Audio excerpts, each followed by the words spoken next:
Welcome to T-SAT programme.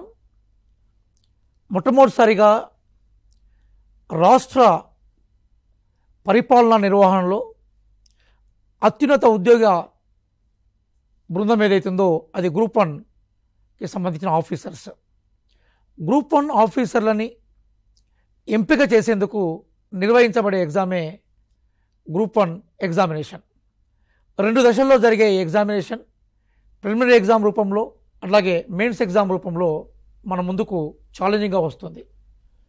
వేలాది మంది లక్షల సంఖ్యలో అభ్యర్థులు సుదీర్ఘకాలం రాత్రి పగళ్ళు ఈ ఎగ్జామ్ కోసం ప్రిపేర్ అయ్యి ఒక అత్యున్నత సర్వీస్ని అచీవ్ చేసే క్రమంలో ఒక గొప్ప యజ్ఞంలా, గొప్ప తపస్సులా, గొప్ప కృషిని చేస్తూ ఈ ఎగ్జామ్ను అచీవ్ చేసే ప్రయత్నం చేస్తారు. ఈ నేపథ్యంలో తెలంగాణ రాష్ట్ర public service commission group 1 exam సంబంధించిన ప్రిలిమినరీ ఎగ్జామ్ని నిన్న కండక్ట్ చేసింది. దాదాపుగా 4 లక్షల పైగా అప్లై చేసిన అభ్యర్థుల్లో 3 లక్షలకు పైగా అభ్యర్థులు నిన్న ఎగ్జామ్ రాశారు. ఇందులో మనకున్న పోస్టులు ఏవైతున్నాయో 561 పోస్టులకు గాను దాదాపుగా 28,150 మందిని సెలెక్ట్ చేసే అవకాశం మనకు కనిపిస్తుంది. ఇది రాష్ట్ర పరిపాలన భవిష్యత్తుకి, రాష్ట్ర పరిపాలన నిర్వహణకి అవసరమైన అభ్యర్థులను సెలెక్ట్ చేయడం అనేది అంత ఆషామాషి వ్యవహారం కాదు. కొన్ని చిన్న చిన్న అంశాలను మినహాయిస్తే నిన్న ఎగ్జామ్ ప్రశాంతంగా జరిగింది. అలాగే అభ్యర్థులు ఎగ్జామ్ పట్ల వాళ్ళ అభిప్రాయాలను వివిధ మీడియా కోణాల్లో, వివిధ మీడియా సెంటర్లో వాళ్ళు వెలువరించారు. ఈ నేపథ్యంలోనే ప్రిలిమినరీ ఎగ్జామ్కి సంబంధించిన రివ్యూని చేస్తూ అట్లాగే భవిష్యత్తులో కట్ ఆఫ్ ఎట్లా ఉంటుంది అన్న విషయాన్ని సమీక్షించేందుకు టీసాట్ చాలా పెద్ద ఎత్తున ఈ ప్రోగ్రాంను కండక్ట్ చేస్తుంది. కాబట్టి నిన్న ఎగ్జామ్ రాసిన అభ్యర్థులకి, భవిష్యత్తులో ఎగ్జామ్ కోసం ప్రిపేర్ అయ్యే అభ్యర్థులకి, అలాగే భవిష్యత్తులో గ్రూప్ 1ని టార్గెట్గా చేసుకుని జీవిత లక్ష్యంగా పెట్టుకున్న అభ్యర్థులకి వెల్కమ్ చేస్తూ ఒకసారి ఫ్యాకల్టీ బృందాన్ని, అంటే ఇది ఒక టీమ్ ఆఫ్ ఎక్స్పర్ట్స్తో కూడుకున్న అనాలిసిస్, ఇందులో సబ్జెక్ట్ మీద చర్చ జరిగే అవకాశం ఉంటుంది. దాంతోపాటుగా కట్ ఆఫ్ మీద చర్చ జరిగే అవకాశం ఉంటుంది. నేను ఎవరైతే వీక్షకులు ఈ టీసాట్ ప్రోగ్రామ్ను వీక్షిస్తున్నారో వాళ్ళందరికీ నా విజ్ఞప్తి ఏంటంటే, మీకే ఇష్యూస్ మీద మీరు మాట్లాడాలనుకున్నా కూడా స్క్రీన్పై నెంబర్ కనిపిస్తుంది. ఆ నెంబర్కి చక్కగా ఫోన్ చేస్తే విషయాన్ని ఇక్కడ ఎక్స్పర్ట్స్ చెప్పే ప్రయత్నం చేస్తారు. నేను డాక్టర్ రియాజ్, గతంలో సుదీర్ఘకాలం కాకతీయ యూనివర్సిటీలో పనిచేశాను. బిఎడ్ కాలేజీకి ప్రిన్సిపల్గా ఉన్నాను. దాదాపుగా 2 దశాబ్దాలకు పైగా కాంపిటేటివ్ ఎగ్జామ్స్కి నేను టీచర్గా ఉన్నాను. కొన్ని వందల మంది, కొన్ని వేల సంఖ్యలో నా విద్యార్థులు గ్రూప్ 1, గ్రూప్ 2, గ్రూప్ 3, గ్రూప్ 4 సర్వీసుల్లో, పోలీస్ సర్వీసుల్లో, టీచర్ రిక్రూట్మెంట్లో, అట్లాగే సివిల్ సర్వీసెస్లో వాళ్ళు అభ్యర్థులుగా సెలెక్ట్ అయ్యి ఈరోజు ఉద్యోగాలు చేస్తూ దేశ సేవలో, రాష్ట్ర సేవలో నిమగ్నమై ఉన్నారు. ఈ నేపథ్యంలో డాక్టర్ రియాజ్గా పిలువబడే నేను ఈ ప్రోగ్రాం ఏదైతుందో దాని నిర్వాహకుడుగా ఉన్నాను. అట్లాగే నేను తెలంగాణ సమాజం, తెలంగాణ సంస్కృతి, తెలంగాణ వారసత్వానికి సంబంధించిన ఇష్యూస్ మీద కూడా నేను డిస్కస్ చేస్తాను. అట్లాగే ఇండియన్ హిస్టరీ మీద కూడా కొన్ని ఇష్యూస్ని నేను డిస్కస్ చేసే ప్రయత్నం చేస్తాను. నాతో పాటుగా మిత్రులు ఈశ్వర్ గారు ఉన్నారు. వారిని నేను వెల్కమ్ చెప్తున్నాను. ఈశ్వర్ గారు చాలా యంగ్, సివిల్ సర్వీసెస్కి సంబంధించిన ఆయన ప్రధానంగా అధ్యాపకుడు. అలాగే గ్రూప్ 1 సర్వీస్ సంబంధించిన కరెంట్ అఫైర్స్ని, అలాగే జనరల్ స్టడీస్లోని అనేక అంశాలని వారు టీచ్ చేస్తారు. ఇప్పుడు కూడా ఆ పేపర్స్లో ఉన్న క్వశ్చన్స్ ఏవైతున్నాయో వాటికి సంబంధించిన విషయాలని మీతో పంచుకుంటారు. అట్లాగే మీరు బేసికల్గా ఈశ్వర్ గారు ఒకసారి మీకు పరిచయం అవుతారు. అట్లాగే ఇప్పుడు మిత్రులు వేణుగోపాల్ గారు ఉన్నారు. వారు ఉస్మానియా కాకతీయ యూనివర్సిటీలో సైన్స్ సబ్జెక్ట్లో వారు పోస్ట్ గ్రాడ్యుయేట్, చాలా కాలం నుంచి కాంపిటేటివ్ ఎగ్జామ్స్లో ఉన్నారు. వారిని ఇప్పుడు సైన్స్ అండ్ టెక్నాలజీ ఇష్యూస్ ఏవైతున్నాయో నిన్న పేపర్ అనాలిసిస్ కూడా 2-3 ప్రైవేట్ ఇన్స్టిట్యూషన్స్లో వారు చెప్పారు. అట్లాగే వారికి సబ్జెక్ట్ మీద పరిజ్ఞానం ఉంది. వారు కాంపిటేటివ్ ఎగ్జామ్స్లో ఫ్యాకల్టీ, వారిని మీకు పరిచయం చేస్తున్నాను. అలాగే మిత్రులు భరత్ అనేక కాంపిటేటివ్ ఎగ్జామ్స్ రాసి సక్సెస్ అయిన వారు ఇప్పుడు కేంద్ర సర్వీస్లో ఉద్యోగిగా ఉన్నారు. చాలా కాలం నుంచి అలాగే arithmetics, reasoning, mathematics related issues ఏవైతున్నాయో రీజనింగ్ రిలేటెడ్ ఇష్యూస్లో వారు ప్రముఖ అధ్యాపకుడు. దాదాపుగా తెలంగాణలో కొన్ని వేలాది మంది విద్యార్థులు వారికి ఉన్నారు. అలాగే డాక్టర్ శ్రీనివాస్ గారు, వారు అంతర్జాతీయ ఎక్స్పోజర్ ఉన్న ఫ్యాకల్టీ, ప్రధానంగా గవర్నెన్స్ మీద అనేక స్వచ్ఛంద సంస్థలకు సంబంధించిన స్టడీస్ చేసి సెంట్రల్ గవర్నమెంట్ కానీ స్టేట్ గవర్నమెంట్ కానీ అనేక ప్రాజెక్ట్ రిపోర్ట్ తయారు చేశారు. కాన్స్టిట్యూషన్ మీద, గవర్నెన్స్ మీద మంచి కమాండ్ ఉన్న వ్యక్తి. గతంలో వారు కాంపిటేటివ్ ఎగ్జామ్స్ సంబంధించిన ట్యూటర్గా ఉన్నారు, ఇప్పుడు కూడా అట్లే కొనసాగుతూ ఉన్నారు. అలాగే అంకిత్ గారు, వారు బేసికల్గా జియోగ్రఫీలో రీసెర్చ్ స్కాలర్, ఉస్మానియా యూనివర్సిటీలో వారు ఇప్పుడు తన పిహెచ్డిని నిర్వహిస్తూ ఉన్నారు. చాలా దాదాపుగా సివిల్ సర్వీస్ సంబంధించిన కాంపిటేటివ్ ఎగ్జామినేషన్లో వారు నిష్ణాతులు. జియోగ్రఫీ, ఎకాలజీ, ఎన్వైర్న్మెంట్ ఇష్యూస్ ఏవైతే ఉన్నారో వాళ్ళు డీల్ చేస్తారు. వీరితో పాటుగా మనకి డాక్టర్ రమేష్ గారు జాయిన్ అవుతారు. వాళ్ళు ఎకానమీలో వారు సీనియర్ ఫ్యాకల్టీ. వారు కొద్దిసేపటి తర్వాత మనతో జాయిన్ అవుతారు. This is the faculty members. వీరందరితో కూడా మీరు ఫ్రీగా ఇంటరాక్ట్ అయ్యే అవకాశం మీకు ఉంటుంది.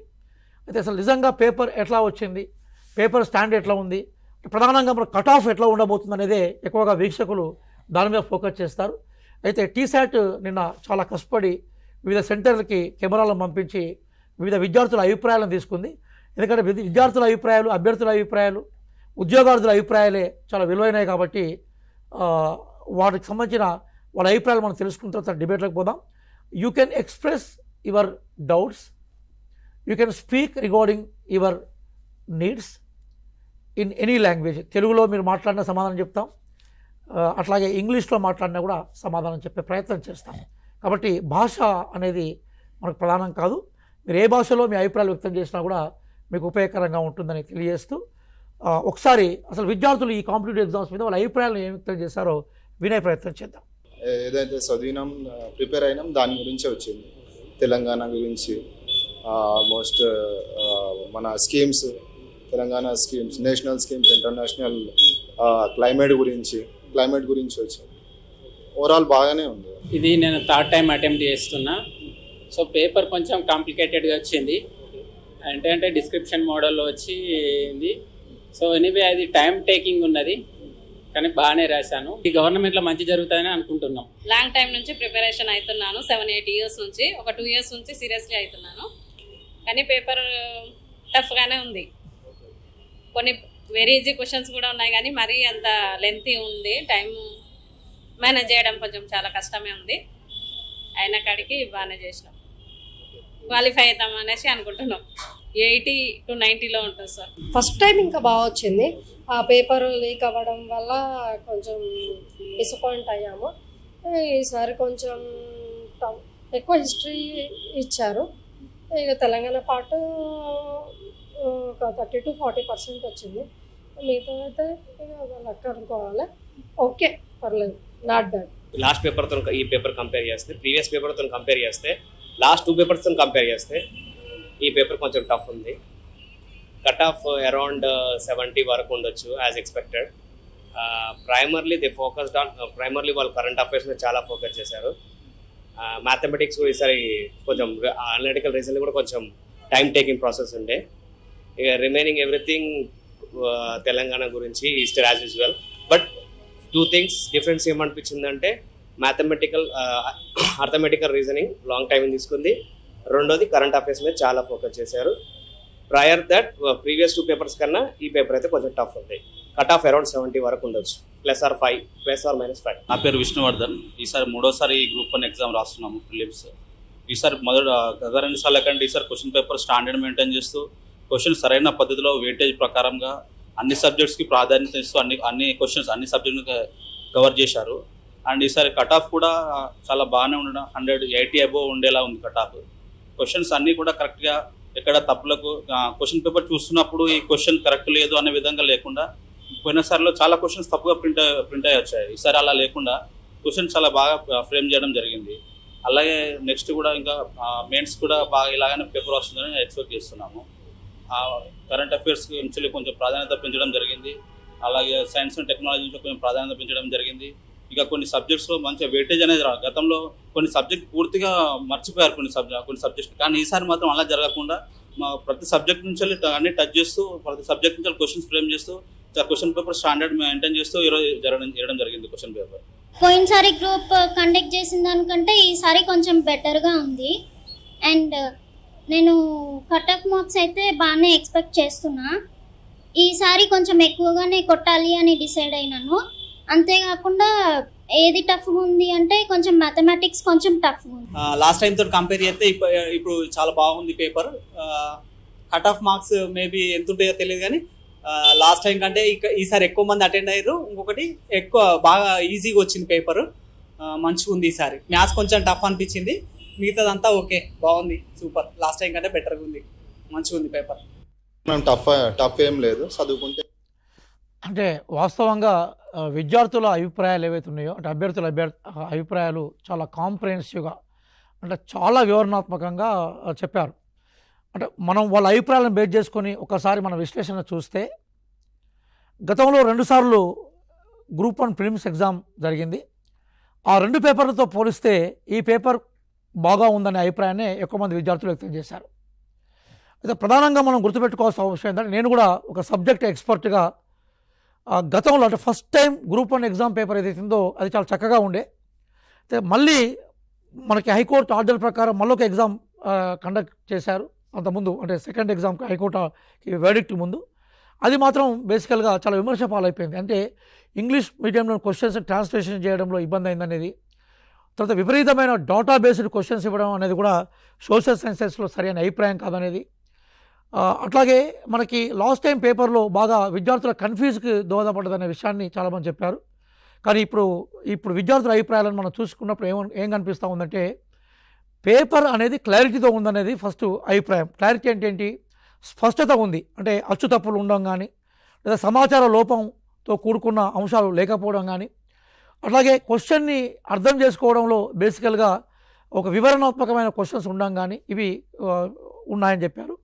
విద్యార్థుల అభిప్రాయం ప్రకారము క్వశ్చన్ పేపర్ టఫ్గా ఉందనేది వాళ్ళు చెప్తున్నారు. నేను ఒక సబ్జెక్ట్ ఎక్స్పర్ట్గా చాలా కాలం నుంచి కాంపిటేటివ్ ఫీల్డ్లో ఉన్నవాడిని కాబట్టి నా అభిప్రాయం ప్రకారము క్వశ్చన్ పేపరు టఫ్గానే ఉంది. అంటే కొంతమంది బేసికల్గా క్వశ్చన్ పేపర్ ఈజీగా ఉందనే అభిప్రాయం కూడా నేను కొంతమంది క్వశ్చన్ పేపర్ అనాలిసిస్లో సబ్జెక్ట్ ఎక్స్పర్ట్ చెప్పారు. ఒకవేళ ఈ క్వశ్చన్ పేపర్ ఎట్లా ఉంది అన్న అంశం మీద ర్యాంకింగ్ తీసుకున్నప్పుడు 1 2 3 4 5 6 7 8 9 10 ర్యాంకింగ్ తీసుకున్నప్పుడు నేను ఇచ్చే ర్యాంక్ ఏదైతే ఉందో అది 7 నెంబర్ ఇస్తాను. అంటే 10 అనేది బాగా వెరీ హార్డ్ క్వశ్చన్ పేపర్, 1 అనేది వెరీ ఈజీ క్వశ్చన్ పేపర్. నేను దీనికి 7th ప్లేస్ ఇస్తాను, అంటే 7th ర్యాంకింగ్ ఇస్తాను. అంటే ఇది మనం అనుకున్నట్టుగా బాగా టూ హార్డ్గా లేదు, అట్లాగే టూ ఈజీగా లేదు, అంటే హార్డ్గా వైపే ఇది కనిపిస్తుంది కాబట్టి నేను 7th ర్యాంకింగ్ ఇస్తాను. అట్లాగే విద్యార్థులు కూడా దాదాపుగా అదే అభిప్రాయం వ్యక్తం చేశారు. కట్ ఆఫ్ మీద మనం మాట్లాడే ప్రయత్నం చేద్దాం. అయితే మా దగ్గర నేను కూర్చొని ఎక్స్పర్ట్స్ టీమ్ తోటి మేము ఒక ఎక్సర్సైజ్ చేసాం. ఈ ఎక్సర్సైజ్లో మనకు కనిపించిన విషయం ఏంటంటే ప్రధానంగా పాలిటీ అండ్ గవర్నెన్స్ ఏదైతే ఉందో దీని మీద దాదాపుగా 14 నుంచి 15 క్వశ్చన్స్ అడిగినట్టుగా మనకి డాటా ఉంది. అలాగే ప్రధానంగా state government schemes 1-2 central government schemes తీసుకున్నప్పుడు ఒక 4 క్వశ్చన్స్ దాని మీద మనకు వచ్చాయి. అలాగే ఇండియన్ హిస్టరీ మీద 6 క్వశ్చన్స్ అడిగారు. దాంతోపాటుగా తెలంగాణ సమాజము, సంస్కృతి, వారసత్వం, Telangana society, culture and heritage మీద 17 క్వశ్చన్స్ అడిగారు. జియోగ్రఫీ అలాగే మనకి ప్రధానంగా జియోగ్రఫీ, ఎకాలజీ, ఎన్వైరన్మెంట్ వీటి మీద 14 క్వశ్చన్స్ అడిగారు. అలాగే ఎకానమీలో ఎక్కువగా కరెంట్ ఎకానమీ క్వశ్చన్స్ని బాగా ఫోకస్ చేశారు, అవి 9 క్వశ్చన్స్గా ఉన్నాయి. అట్లాగే మనకు కరెంట్ అఫైర్స్ కానీ ఇంటర్నేషనల్ రిలేషన్స్, ఇందులో తెలంగాణ రిలేటెడ్ క్వశ్చన్స్ కలుపుకుంటే దాదాపుగా 28 to 30 క్వశ్చన్స్ ఉన్నాయి. ఇందులో తెలంగాణకు సంబంధించిన కరెంట్ అఫైర్స్ 9 అడిగారు. సైన్స్ అండ్ టెక్నాలజీ 18 క్వశ్చన్స్ ఉన్నాయి. రీజనింగ్ ఏదైతే ఉందో రీజనింగ్ అండ్ ఆర్థమెటిక్స్ లేదా మ్యాథమెటిక్స్ రిలేటెడ్ క్వశ్చన్స్ దాదాపుగా 25 ఉన్నాయి. ఇది పేపర్కు సంబంధించిన క్వశ్చన్ అంశాలు. అట్లాగే సోషాలజీ కూడా ప్రధానంగా గవర్నమెంట్ స్కీమ్స్లో సోషాలజీ రిలేటెడ్ క్వశ్చన్స్ని అడగడం అనేది ఈ క్వశ్చన్ పేపర్ యొక్క ప్రత్యేకత. తెలంగాణ చరిత్రకు సంబంధించిన ప్రశ్నలు, అలాగే మెంటల్ ఎబిలిటీ రీజనింగ్కి సంబంధించిన ప్రశ్నలు ఎక్కువగా టఫ్గా ఉన్నాయనేది విద్యార్థులు అభిప్రాయం వ్యక్తం చేశారు. దాదాపుగా నాకు నిన్నటి నుంచి ఇప్పటి వరకు ఒక 150-160 మంది విద్యార్థులు ఫోన్ చేసి ఉంటారు. ఇప్పటికి కూడా ఫోన్లు వస్తున్నాయి. వాళ్ళందరితో కూడా నేను మాట్లాడే ప్రయత్నం చేసినప్పుడు వాళ్ళు చెప్పిన విషయం ఏంటంటే గత పేపర్తో పోల్చినప్పుడు ఇది కొంచెము క్లారిటీతో కనబడ్డది సార్, కానీ హిస్టరీలో ప్రధానంగా ఇండియన్ హిస్టరీ కానీ తెలంగాణ హిస్టరీ కానీ కొంచెం ఇబ్బంది అయింది. ప్రధానంగా రీజనింగ్ విషయాలకు వచ్చినప్పుడు మాత్రం టైం టేకింగ్ అంటే టైం బాగా తీసుకునే ప్రయత్నం చేసింది అనేది వాళ్ళు వ్యక్తం చేశారు. సరే, ఇది మనం బేసికల్గా చూడాల్సిన అంశం. ఇప్పుడు మీ ఫోన్ల కోసం కూడా మేము చూస్తున్నాం. మీ అన్నిటికన్నా ప్రయారిటీ ఇప్పుడు ఈ డిస్కషన్లో మీ ఫోన్లకి ఎవరైతే మీ అభిప్రాయాలను వ్యక్తం చేస్తారో, ఏదైనా విషయం మీద సూచనలు సజెషన్ చేస్తారో దానికి సంబంధించిన వాటికి మేము ప్రయారిటీ ఇస్తాం. కాబట్టి ఎక్కడైతే స్క్రీన్ మీద ఫోన్ నెంబర్ డిస్ప్లే అవుతుంది, చక్కగా మీరు ఫోన్ చేసి మాట్లాడే ప్రయత్నం చేద్దాం. ఓవరాల్గా మనకి క్వశ్చన్స్ రూపంలో చూసినప్పుడు రీజనింగ్ అండ్ ఆర్థమెటిక్స్కి 25 క్వశ్చన్స్ అడిగారు, అదే మేజర్. కానీ ఇక్కడ current affairs, international relations, government schemes, అలాగే కరెంట్ ఎకానమీ ఇవన్నీ కలిస్తే దాదాపుగా 30 క్వశ్చన్స్ ఉన్నాయి. కాబట్టి బేసికల్గా వీటి మన జనరల్ స్టడీస్ కింద తీసుకొని ఈ జనరల్ స్టడీస్ క్వశ్చన్స్లో ఏ టాపిక్స్ మీద క్వశ్చన్లు అడిగారు, ఒక యావరేజ్ విద్యార్థి అడిగిన ఈ క్వశ్చన్స్లో ఎంత మేరకు స్కోర్ చేసే అవకాశం ఉంటుంది, అట్లాగే నిజంగా క్వశ్చన్ పేపర్ స్టాండర్డ్ ఎట్లా ఉంది. ఎందుకంటే ఇప్పుడు విద్యార్థులు చెప్పినట్టుగానే అన్ని టాపిక్స్ను బ్యాలెన్స్ చేశారు. ప్రధానంగా జనరల్ స్టడీస్లో మనకు కనిపించే కరెంట్ అఫైర్స్ కానీ, ఇంటర్నేషనల్ రిలేషన్స్ కానీ, అలాగే కరెంట్ ఎకానమీ ఇష్యూస్ కానీ, కరెంట్ పాలిటీ కానీ, వీటన్నిటిని మీద అంటే అవన్నీ క్వశ్చన్ పేపర్ దాదాపు 30 క్వశ్చన్స్ అవే ఉన్నాయి. దీని మీద మీ అనాలిసిస్ చెప్పాల్సిందిగా నేను మనకి కాంపిటేటివ్ ఎగ్జామ్స్లో ఎక్స్పర్ట్గా ఉన్న ప్రధానంగా ఈ కరెంట్ అఫైర్స్ ఇప్పుడు నేను చెప్పిన టాపిక్లో మంచి పట్టున్న ఫ్యాకల్టీ మెంబర్ ఈశ్వర్ గారిని నేను. నమస్తే అండి, this is Eshwar Kumar. So faculty of current affairs and international relations. అయితే నిన్న జరిగినటువంటి గ్రూప్ 1 ఎగ్జామ్లో దాదాపుగా 30 క్వశ్చన్స్ అనేటువంటివి రావడం జరిగింది. సో ఈ 30 క్వశ్చన్స్లో మనం చూస్తే నేషనల్ ఈవెంట్స్ వచ్చేసి 14 క్వశ్చన్స్ వచ్చినాయి, ఇంటర్నేషనల్ రిలేషన్స్ సంబంధించి 7 క్వశ్చన్స్ వచ్చినాయి, తెలంగాణకు సంబంధించినటువంటి అంశాలపైన దాదాపు 9 క్వశ్చన్స్ అయితే రావడం జరిగింది. మరి యొక్క క్వశ్చన్స్ యొక్క స్టాండర్డ్ చూస్తే కనుక ఈ 30 క్వశ్చన్స్లో మనం 10 క్వశ్చన్స్ని 10 నుంచి 12 క్వశ్చన్స్ వరకు జస్ట్ చూస్తే ఆన్సర్ పెట్టే విధంగా ఉన్నాయి. అంటే ఎవరైతే దాదాపు 1 year 2 years నుంచి ప్రిపేర్ అవుతూ ఉన్నారో వారు ఆ ప్రిపరేషన్లో ఉన్నటువంటి వారు చూస్తే జస్ట్ ఒక 10 క్వశ్చన్స్ వరకు పెట్టేటువంటి ఆన్సర్స్ ఉన్నాయి. దానితో పాటు ఇదే కరెంట్ అఫైర్స్ నుంచి కొన్ని క్వశ్చన్స్ మనకి అంటే ఇదే కోవలోకి యూపీఎస్సీ ప్రిలిమ్స్లో అడిగినటువంటి క్వశ్చన్స్ని కూడా అడిగారండి. ఎవరైతే యూపీఎస్సీకి ప్రిపేర్ అవుతూ ఉండి ప్రిలిమ్స్ ప్రిపేర్ అవుతున్నటువంటి ఆస్పిరెంట్స్ ఎవరైతే ఉన్నారో దానితో పాటు యూపీఎస్సీలో ఉన్నటువంటి ప్రీవియస్ ఇయర్ క్వశ్చన్స్ ఎవరైతే చేస్తున్నారో వారు ఆన్సర్ పెట్టే విధంగా దాదాపు మనకి ఈ క్వశ్చన్స్లో ఒక 4 క్వశ్చన్స్ కనిపించినాయండి. సో అదొక ఇంపార్టెన్స్ ఇక్కడ. సో గ్రూప్ 1కి ప్రిపేర్ అయ్యేటప్పుడు యూపీఎస్సీ పైన కూడా ఎవరికైతే మన గ్రిప్ ఉంటుందో ఆ ప్రిలిమ్స్ ఎగ్జామ్స్కి ఎవరైతే ప్రిపేర్ అవుతుంటారో వారికి కాస్త ఎడ్జ్గా కనిపిస్తూ ఉందండి. సో మనకి ఇక్కడ క్వశ్చన్స్ చూసుకుంటే కనుక ఇక్కడ దీనిలో ఈ కరెంట్ అఫైర్స్తో పాటు స్టాటిక్ జీకే కూడా అడిగారు. సో దీనిలో కూడా మనం జనరల్గా గెస్ట్ చేసేటువంటి ట్రెండింగ్లో ఉన్నటువంటి అంశాలు, న్యూస్లో ఉన్నటువంటి అంశాలపైన కూడా ఫోకస్ చేశారు. ఫర్ ఎగ్జాంపుల్గా తీసుకుంటే చంద్రయాన్ 3. సో చంద్రయాన్ అనేటువంటి ఒక ప్రాజెక్ట్ ఏదైతే ఉందో భారతదేశానికి ఒక ప్రతిష్టాత్మకమైనటువంటి ప్రాజెక్ట్. భారతదేశాన్ని ప్రపంచ దేశాలలో వన్ ఆఫ్ ది అగ్రగామి దేశంగా నిలబెట్టడానికి సంబంధించినటువంటి ప్రాజెక్ట్. దానిపైన క్వశ్చన్స్ అడగడం జరిగింది చంద్రయాన్ 3కి సంబంధించి. అదేవిధంగా ఇటీవల భారత ప్రభుత్వము G20 సమిట్ని భారతదేశంలో న్యూఢిల్లీలో నిర్వహించడం జరిగింది. సో G20ని నిర్వహించడం కూడా భారతదేశానికి చాలా ఒక ప్రతిష్టాత్మకమైనటువంటి అంశం. దానిపైన కూడా క్వశ్చన్స్ అనేటువంటివి అడిగి ఉన్నారు. ఇంకొక అంశంగా చూసుకుంటే Nobel awards. So Nobel awards గురించి ఎగ్జామ్ ఏదైనప్పటికీ కూడా క్వశ్చన్స్ వస్తూ ఉన్నాయి, ఎక్స్పెక్టెడ్ ఏరియా. సో నోబెల్ అవార్డ్స్కి సంబంధించి కూడా క్వశ్చన్స్ అనేటువంటివి అడిగి ఉన్నారు. ఇక దాని తర్వాత నేషనల్ అవార్డ్స్ అయినటువంటి పద్మశ్రీ అవార్డ్స్, పద్మ అవార్డ్స్ సంబంధించి క్వశ్చన్స్ అడిగి ఉన్నారండి. సో పద్మ అవార్డ్స్లో పద్మశ్రీ తెలంగాణకు చెందినటువంటి పద్మశ్రీ అవార్డును పొందినటువంటి పేర్లను అడిగి ఉన్నారు. సో పద్మ అవార్డ్స్ అనేటువంటి నేషనల్ ఇంపార్టెన్స్ ఉన్నప్పటికీ కూడా తెలంగాణకు సంబంధించినటువంటి వ్యక్తుల గురించి అడిగారు. So Telangana current affairs point of వ్యూలో కూడా ఇది ఒక ఇంపార్టెంట్ అయినటువంటి అంశంగా మనం చెప్పుకోవచ్చు. ఈశ్వర్ గారు, అంటే బేసికల్గా మనం గుర్తుపెట్టుకోవాల్సిన విషయం ఏంటంటే ఇప్పుడు ఈ అనాలిసిస్ ఎందుకు అవసరం? నేను ఎగ్జామ్ అయిపోయిన తర్వాత ఎందుకు అనాలిసిస్ చేయాలనుకున్నప్పుడు మనకి భవిష్యత్తులో గ్రూప్ 2 ఎగ్జామ్ ఉంది. దాదాపుగా 5 లక్షల పైగా అభ్యర్థులు అపేర్ కాబోతున్నారు. దాని తర్వాత గ్రూప్ 3 ఎగ్జామ్ ఉంది. దాదాపు ఇంచుమించు ఇంకొంచెం ఎక్కువ సంఖ్యలో హాజరవుతున్నారు. కాబట్టి ఈ గ్రూప్ 1 ప్రిలిమ్స్ ఎగ్జామ్ ఏదైతుందో సహజంగానే గ్రూప్ 2లో కనిపించే జనరల్ స్టడీస్ పేపర్కి, గ్రూప్ 3లో కనిపించే జనరల్ స్టడీస్ పేపర్కి మార్గదర్శకంగా ఉంటుంది. ఓకే, భవిష్యత్తులో కూడా యంగ్ జనరేషన్, ఇప్పుడు డిగ్రీ ఫైనల్ ఇయర్లో ఉన్న వాళ్ళు, జీవితంలో కాంపిటేటివ్ ఎగ్జామ్స్లో తప్పనిసరిగా సెలెక్ట్ కావాలని కోరుకునే వాళ్ళకి ఇప్పుడు ఈ అనాలిసిస్ ఉపయోగపడుతుంది. సరే, ఇప్పుడు మీరు 2 విషయాలు చెప్పారు. అంటే జనరల్గా కాంపిటేటివ్ ఎగ్జామ్స్కి ప్రిపేర్ అయ్యే వాళ్ళలో కరెంట్ అఫైర్స్కి చాలా ఇంపార్టెన్స్ ఇస్తూ చదువుతుంటారు. కానీ ఇప్పుడు మీరు ఒక వ్యాఖ్య ఏం చేశారంటే, సార్ ఇందులో కరెంట్ అఫైర్స్తో పాటుగా మనకు ఫండమెంటల్ జీకే అంటే స్టాక్ జీకే ఏదైతే ఉందో దాన్ని కూడా ఫోకస్ చేశారన్నారు. భవిష్యత్తులో విద్యార్థులకు ఈ సబ్జెక్ట్ మీద మీరు ఎట్లాంటి సూచనలు చేయబోతున్నారు? రేపు గ్రూప్ 2కి ప్రిపేర్ అయ్యే వాళ్ళు కానీ, గ్రూప్ 3కి ప్రిపేర్ అయ్యే వాళ్ళు కానీ, భవిష్యత్తులో ఇంకా ఇతర కాంపిటేటివ్ ఎగ్జామ్స్ ప్రిపేర్ అయ్యే వాళ్ళు ప్రధానంగా జీకే కరెంట్ అఫైర్స్ అలాగే మన కాంటెంపరీ డెవలప్మెంట్స్ మీద ఎట్లా ప్రిపేర్ అయితే బాగుంటుంది అనేది మీ అభిప్రాయం ఒకసారి వీక్షకులకు చెప్పే ప్రయత్నం చేయండి. కరెంట్ అఫైర్స్ కోసము మనకి ప్రధానమైనటువంటి సోర్సెస్ చూస్తే అండి న్యూస్ పేపర్స్. సో ఖచ్చితంగా మనం న్యూస్ పేపర్స్ ఫాలో అవ్వాల్సి ఉంటుంది.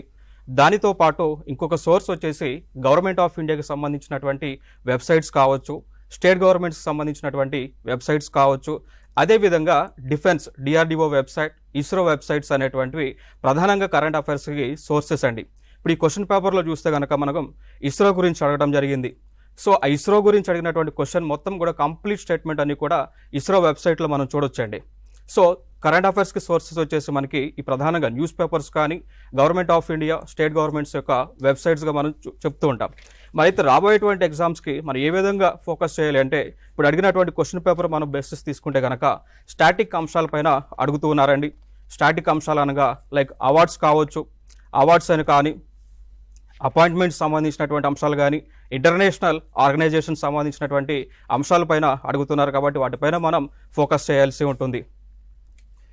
ఈశ్వర్ గారు ప్రధానంగా ఇప్పుడు దాదాపుగా 30 మార్క్స్ అంటే కరెంట్ ఇష్యూస్ కానీ, స్టాక్ జీకేలో కానీ వీటిలో 30 క్వశ్చన్స్ వరకు వచ్చేట్టుగా మనం ఐడెంటిఫై చేసాం. ఇందులో యావరేజ్గా అంటే కొంచెం పర్వాలేదు అనే స్కోర్ ఎంత అనుకుంటున్నారు మీరు 30 మార్క్స్లో? 30 మార్క్స్లో మనం 17 మార్క్స్ వరకు ఈజీగా తెచ్చుకోవచ్చు అండి. 7 to 20 మార్క్స్ ఈజీగా తెచ్చుకోవచ్చు. ఓకే, 17 to 20 మార్క్స్ అంటే దరిదాపుగా మనకు 30 మార్క్స్ అనుకున్నప్పుడు 70 to 20 స్ట్రైకింగ్ రేటు 50 to 55% ఉంటుంది స్ట్రైకింగ్ రేట్ ఉంటుంది. అంటే మనం 30 క్వశ్చన్స్ అన్నప్పుడు మీరు ఎవరైతే అభ్యర్థులు సీరియస్గా గ్రూప్ 1 రాస్తారో మీ స్కోర్లో అంటే మీరు ఈ 30 మార్క్స్ స్కోర్లో 15 క్రాస్ అయినారంటే మీరు కొంచెం హ్యాపీగా ఉండొచ్చు, కంఫర్టబుల్ ఉండొచ్చు, మెయిన్స్ కోసం ప్రిపేర్ కావచ్చు. 15 తగ్గితే మాత్రం ఇంకొంచెం ప్రమోట్ చేసుకునే ప్రయత్నం చేయాలి. అంటే ఒక సబ్జెక్టే మొత్తం టోటల్గా డిసైడ్ చేయదు. కానీ మనం గుర్తుపెట్టుకోవాల్సిన బేసిక్ విషయం ఏంటంటే అన్ని సబ్జెక్ట్స్లో నుంచి క్వశ్చన్స్ వచ్చాయి. అది అభ్యర్థులు చెప్పారు, మేము కూడా సబ్జెక్ట్ ఎక్స్పర్ట్స్గా గుర్తించాం. అన్ని సబ్జెక్ట్స్ నుంచి క్వశ్చన్స్ వచ్చాయి కాబట్టి సహజంగా బ్యాలెన్స్ చేసుకున్న వాళ్ళు బాగా స్కోర్ చేసే అవకాశం ఉంటుంది. ఇప్పుడు వాళ్ళు చెప్పినట్టుగా అంటే మనకు బాగా ఒకసారి క్వశ్చన్ పేపర్ బాగా ఆడుందనుకో స్ట్రైకింగ్ రేట్ తగ్గిపోతుంది నేచురల్గా. ఇప్పుడు వాళ్ళు చెప్పిన స్ట్రైకింగ్ రేట్ 50% to 55% అనే విషయాన్ని చెప్పారు. సరే, మళ్ళీ మనం వీళ్ళు అభ్యర్థుల ఫోన్ కాల్స్ మిగతా విషయాలు రివ్యూ చేద్దాం. మీరు ఫోన్ కాల్స్ కోసం సిద్ధంగా ఉండాలని నేను కోరుకుంటున్నాను. మనం ఇప్పుడు సైన్స్ అండ్ టెక్నాలజీలోకి పోయే ప్రయత్నం చేద్దాం. మన దగ్గర డేటా ప్రకారం వేణుగోపాల్ గారు సైన్స్ అండ్ టెక్నాలజీ ఏదైతుందో 18 క్వశ్చన్స్ వచ్చాయి. 18 క్వశ్చన్స్ అంటే నాకు తెలిసి 150లో ఈజ్ ఏ బిగ్ నెంబర్. ఎక్కువ ఇంపార్టెన్స్ ఇచ్చారు. అలాగే కరెంట్ ఈవెంట్స్లో కూడా సైన్స్ అండ్ టెక్నాలజీ క్వశ్చన్స్ అడిగినట్టుగా ఈశ్వర్ గారు చెప్తున్నారు. క్వశ్చన్ పేపర్లో కూడా ఇక మనకు కనపడతా ఉన్నాయి.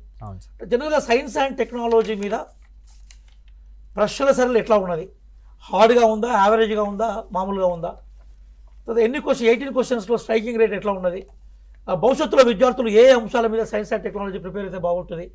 యూపీఎస్సీ, ఎందుకంటే మీరు యూపీఎస్సీ క్లాసులు కూడా చెప్తారు కాబట్టి యూపీఎస్సీలో బేసికల్గా ఏ సబ్జెక్ట్ అయితే ఏ ఇష్యూస్ అయితే ఉన్నాయో అవి ఇక్కడ రిఫ్లెక్ట్ అయినాయా?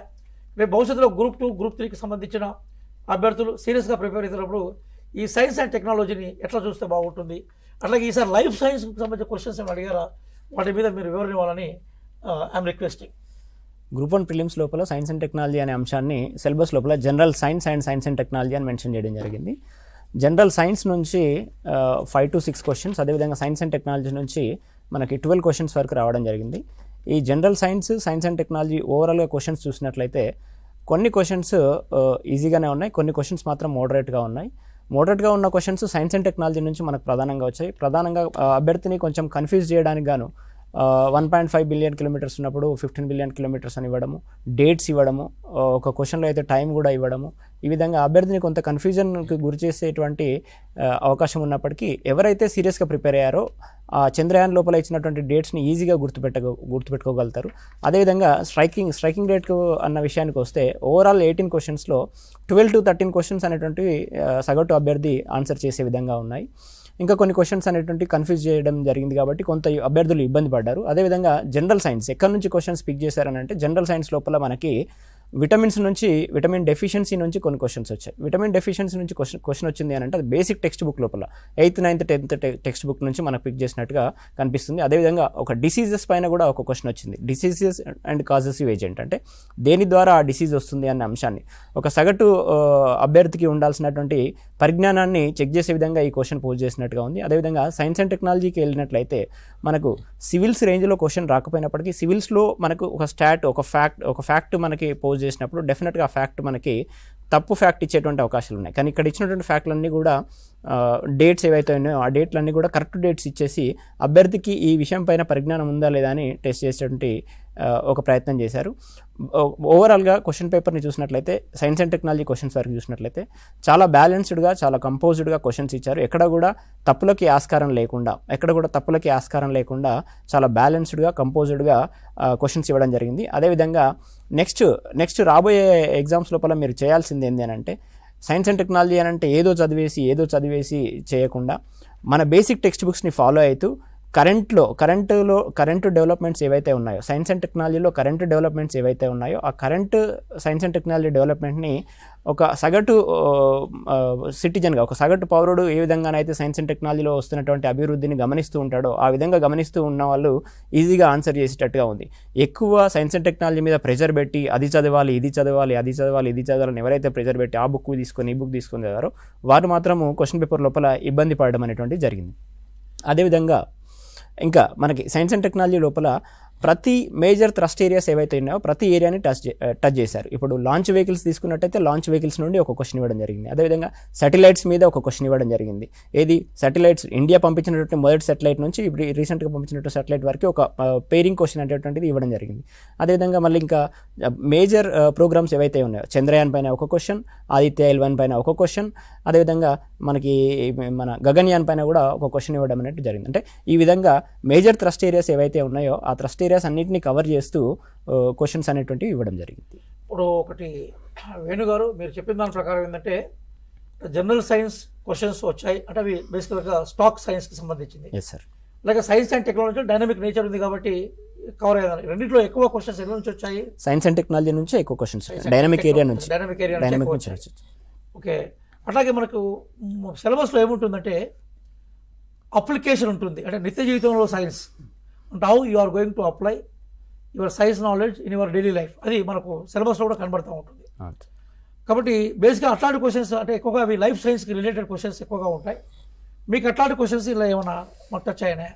ఒక్కో క్వశ్చన్ కనిపించిందండి. మనకు ఎలక్ట్రిక్ వెహికల్స్ అనేటువంటివి ఇప్పుడు బాగా వాడాలనేటువంటిది మన ప్రభుత్వం తీసుకున్నటువంటి ఇనిషియేటివ్. ఎలక్ట్రిక్ వెహికల్స్లో ప్రజెంట్ ఎమర్జింగ్గా వాడుతున్నటువంటి బ్యాటరీ ఏదైనటువంటి ఒక క్వశ్చన్ మాత్రమే కనిపించింది. ఇంతకుముందు ఎగ్జామ్స్లో మీరు అన్నట్టుగా నిత్య జీవితంలో మనం వాడుతున్నటువంటి కెమికల్స్ కావచ్చు, ఏదన్నా సైన్స్కి సంబంధించినటువంటి దృగ్విషయాలు కావచ్చు, ఆ దృగ్విషయాలపైన క్వశ్చన్స్ అనేటువంటి వస్తూ ఉండేది. కానీ ఈ పేపర్లో మాత్రం ఒక క్వశ్చన్ మాత్రము మీరు అన్నట్టుగా కనిపించింది సార్. అంటే చాలామంది పాపం కొంతమంది చదివే కోణం ఏదైతుందో సరైన గైడ్ లైన్స్ లేకుండా, అంటే ఇప్పుడు ఒక అభ్యర్థి కాంపిటేటివ్ ఎగ్జామ్స్ ఒకసారి జీవితం రాసినాక రెండోసారి తను రాసిన బేస్ తీసుకుంటాడు. కానీ ప్రధానంగా కాంపిటేటివ్ ఎగ్జామ్స్ పై మొట్టమొదటిసారి వచ్చే విద్యార్థి సిలబస్లో ఉండే టైటిల్స్ చూసి దానికి అనుగుణంగా ప్రిపేర్ అయ్యే ప్రయత్నం చేస్తూ ఉంటారు. సిలబస్లో ఏ విషయాలు అయితే ఉన్నాయో వాటికి అనుగుణంగానే క్వశ్చన్స్ వచ్చాయని మీరు భావిస్తున్నారు సైన్స్ అండ్ టెక్నాలజీలో? సిలబస్ షీట్లో ఏ విధంగా అయితే general science and science and technology అని మెన్షన్ చేశారు and recent developments in science and technology అని మెన్షన్ చేశారో దానికి అనుగుణంగానే క్వశ్చన్ పేపర్లో నుండి వచ్చాయి. సిలబస్ షీట్లో ఏదైతే మెన్షన్ చేశారో దాన్ని దాటి బయటికి వెళ్ళి క్వశ్చన్స్ అయితే ఏవి ఇవ్వలేదు సార్. ఇప్పుడు మీరు స్ట్రైకింగ్ రేట్ విషయానికి వచ్చినప్పుడు అవుట్ ఆఫ్ 18 క్వశ్చన్లో 12 క్వశ్చన్స్ వరకు చేయొచ్చు అన్నారు. అవును సార్. దాదాపుగా 60% అంటే 60 to 70% చేసినప్పుడు సైన్స్ అండ్ టెక్నాలజీ బాగా చేసినట్టు మీరు చెప్తున్న అభిప్రాయం ప్రకారం. అందుకోసం నేను అభ్యర్థులకి విజ్ఞప్తి చేసేది ఏంటంటే మీ స్కోర్లు వేస్తున్నప్పుడు ఈ భవిష్యత్తులో మీ ప్రిపరేషన్ కంటిన్యూ చేయాలనుకున్నప్పుడు, ఎందుకంటే సైన్స్ అండ్ టెక్నాలజీ పేపర్ ఏదైతుందో అది మెయిన్స్లో కూడా ఉన్నది. అవును సార్. ఇక్కడ మనకి ఈ పేపర్ చాలా కీలకమైనది. మెయిన్స్లో కూడా ఇది మన రేపు మన జాబ్ని డిసైడ్ చేసేది. 100 మార్క్స్ వరకు సైన్స్ అండ్ టెక్నాలజీ అనేటువంటివి సపరేట్. ఎగ్జాక్ట్లీ. అంటే మెయిన్స్లో కూడా అదే మెయిన్సే మన జాబ్ని డిసైడ్ చేసేది. ఓన్లీ క్వాలిఫైయింగ్ ఎగ్జామ్ కాబట్టి మీరు సైన్స్ అండ్ టెక్నాలజీ మీద తీసుకోవాలి.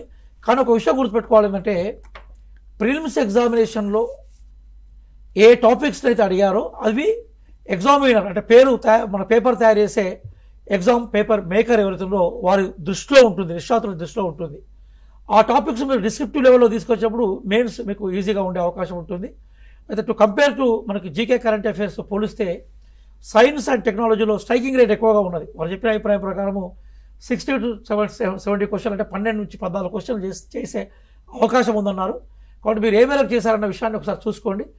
సైన్స్ అండ్ టెక్నాలజీలో ఎక్కువగా ప్యూర్ సైన్స్ కాకుండా టెక్నాలజీ కోణాన్ని వాళ్ళు ఎక్కువగా ఆవిష్కరించినట్టు చెప్పారు. కాబట్టి స్ట్రైకింగ్ రేటు ఎక్కువగా ఉందన్న విషయాన్ని మనం గుర్తుపెట్టుకోవాలి. మనం అక్కడి నుంచి ఎక్కువ మంది అభ్యర్థులు ఆందోళనకు గురైంది ఏదైతుందో అది ఆర్థమెటిక్స్ అండ్ రీజనింగ్ మీద 25 క్వశ్చన్లు వచ్చాయి. అంటే ఇప్పుడు మాట్లాడిన అభ్యర్థులు కానీ, నాకు ఫోన్ చేసిన అభ్యర్థులు కానీ, వీళ్ళందరూ చెప్తుంది ఏంటంటే చాలా టైం టేకింగ్గా ఉన్నది సార్, మెంటల్ ఎబిలిటీ అనేది చాలా టైం టేకింగ్గా ఉన్నది అనేది వాళ్ళు చెప్పారు. దయచేసి మీరు కూడా సార్లను ఓపెన్గా మీరు క్వశ్చన్స్ అడిగే అవకాశం ఉంటుంది. మీ ఫోన్ నెంబర్ ఏదైతే డిస్ప్లే అవుతుందో దానికి కాల్ చేయొచ్చు. కాల్ చేస్తే వెంటనే మేము ఈ డిస్కషన్లోకి మీ అభిప్రాయం తీసుకునే ప్రయత్నం చేస్తాం.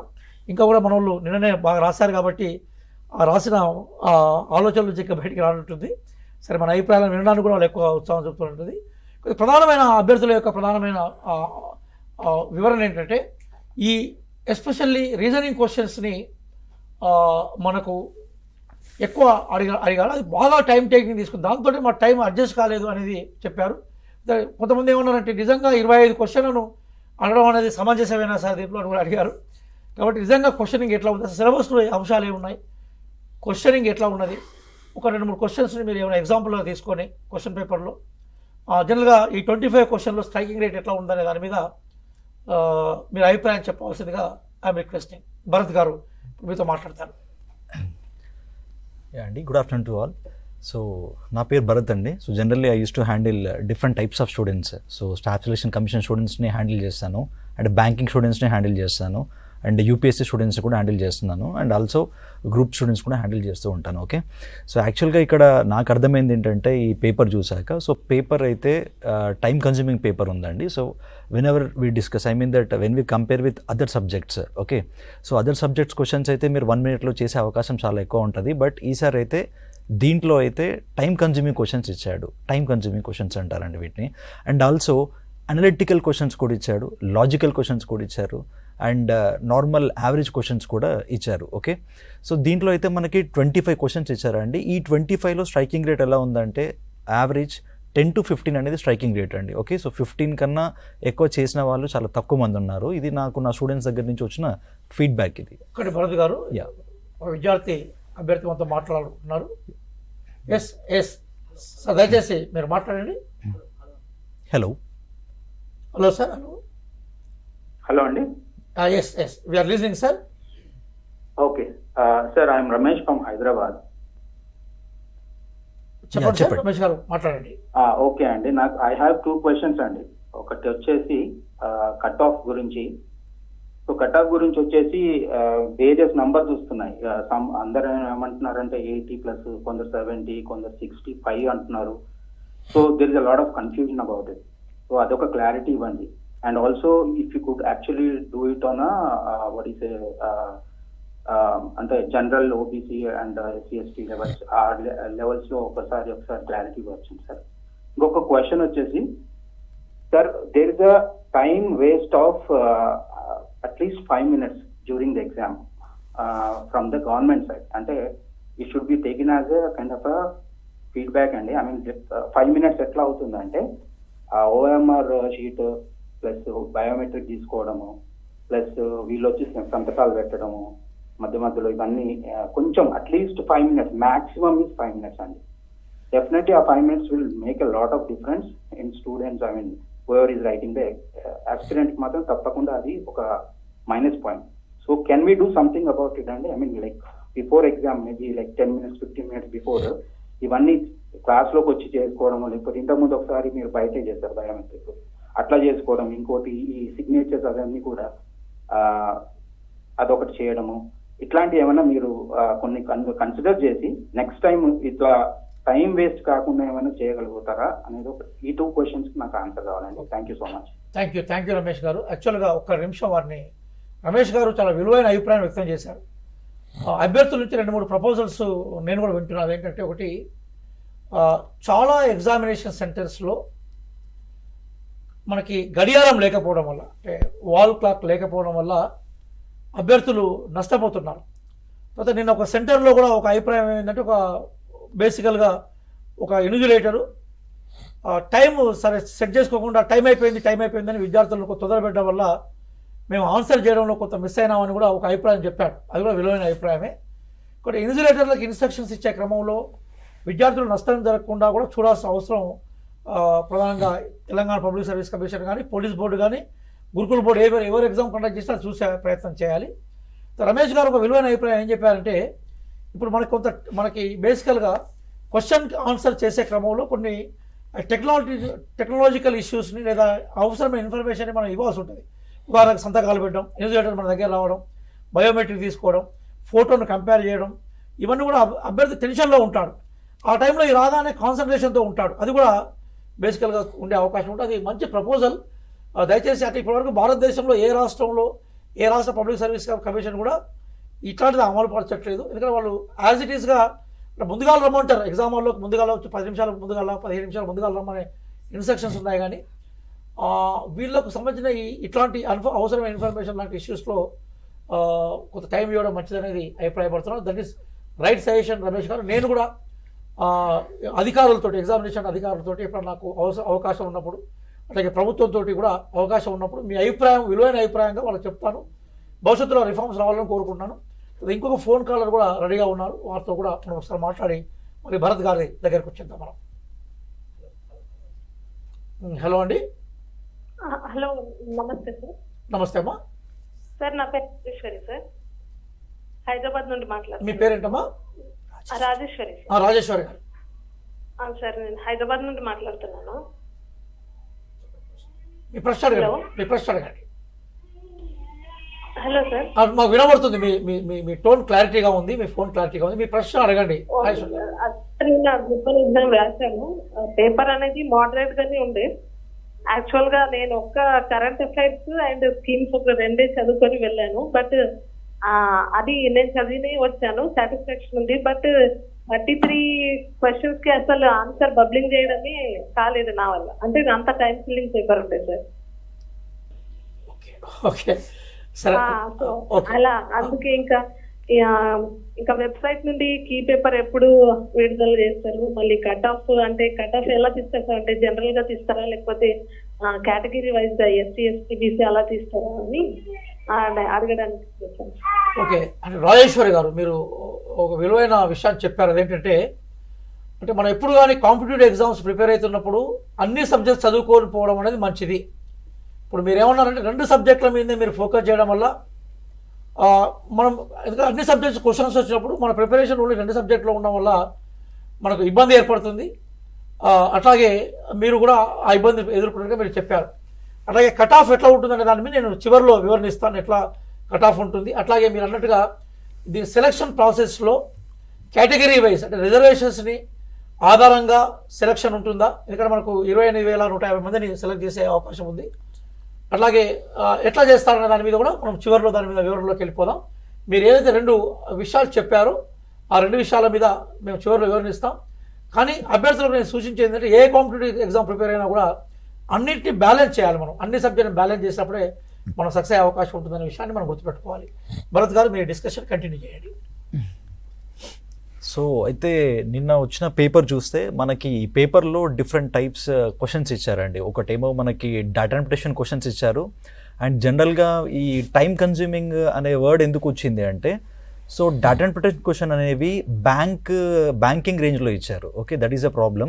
సో జనరల్గా ఏంటంటే ప్రీవియస్ పేపర్ చూసుకుంటే ప్రీవియస్ గ్రూప్ 1 పేపర్ 2 సార్లు రాశారు కదా. సో 2 పేపర్లను కంపేర్ చేసుకుంటే ఈసారి అనేది డేటా ఇంటర్ప్రిటేషన్ క్వశ్చన్స్ అనేవి బ్యాంకింగ్ లెవెల్లో ఇచ్చాడు. అదొక రీజన్ అయి ఉండొచ్చు. సో టైం కన్జ్యూమ్ అయి ఉండొచ్చు. అండ్ సెకండ్ థింగ్ ఏంటంటే, కొన్ని బేసిక్ క్వశ్చన్స్ ఉన్నాయి, అవి డైస్ నుంచి. సో డైస్ నుంచి అయితే చూస్ చేసేయచ్చు. సో డైరెక్షన్స్ నుంచి అయితే కొద్దిగా క్వశ్చన్ లెంతీగా ఇచ్చాడు, అంతే. క్వశ్చన్ అయితే లెంతీగా ఇచ్చాడు, బట్ అది చేసే క్వశ్చనే. అండ్ ఇంకోటి ఏంటంటే, మనకి రీజనింగ్ పరంగా వస్తే యాక్చువల్గా ఏంటంటే మనకి సిలబస్ ఏమి ఇచ్చాడంటే, సిలబస్ హెడ్డింగ్ ఏముంటుందంటే data interpretation and problem solving అని ఇచ్చాడండి. ఓకే, సో దీంట్లో మనకి క్వాంట్ క్వశ్చన్స్ అయితే ఈసారి అడగలేదు, బట్ రీజనింగ్ క్వశ్చన్స్ అంటే రీజనింగ్లో మనకి different types of reasoning questions ఉన్నాయి.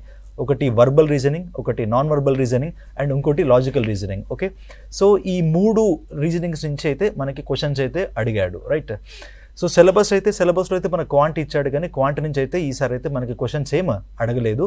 బట్ మెయిన్స్లో మాత్రం గ్యారంటీగా అడిగే అవకాశం అయితే ఉంది. ఓకే, సో దీని రెఫరెన్స్గా తీసుకుంటే అండ్ నెక్స్ట్ థింగ్ ఏంటంటే ఆల్జీబ్రా నుంచి కొన్ని క్వశ్చన్స్ అడిగాడు. So I mean that so సింపుల్గా ప్రాబ్లమ్ సాల్వింగ్ అని దానికి హెడ్డింగ్ ఇచ్చుకోవచ్చు మనం. ఓకే, సో ఏంటంటే ఈ క్వశ్చన్స్ అనేవి ఏంటంటే కొత్తగా తయారు చేశారు క్వశ్చన్స్. ఇవన్నీ మనకి ఎక్కడ ప్రీవియస్గా అయితే ఎక్కడ ఏం లేవు ఈ questions.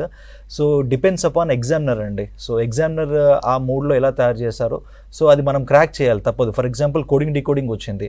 So coding decoding questions అయితే మనకైతే క్రాక్ చేసే విధంగా ఉన్నాయి. బట్ ఏంటంటే కొద్దిగా ఇప్పుడు ఫర్ ఎగ్జాంపుల్ మనకి టైం ఒక 1 minute ఉంటుంది, ప్రతి క్వశ్చన్కి 1 minute.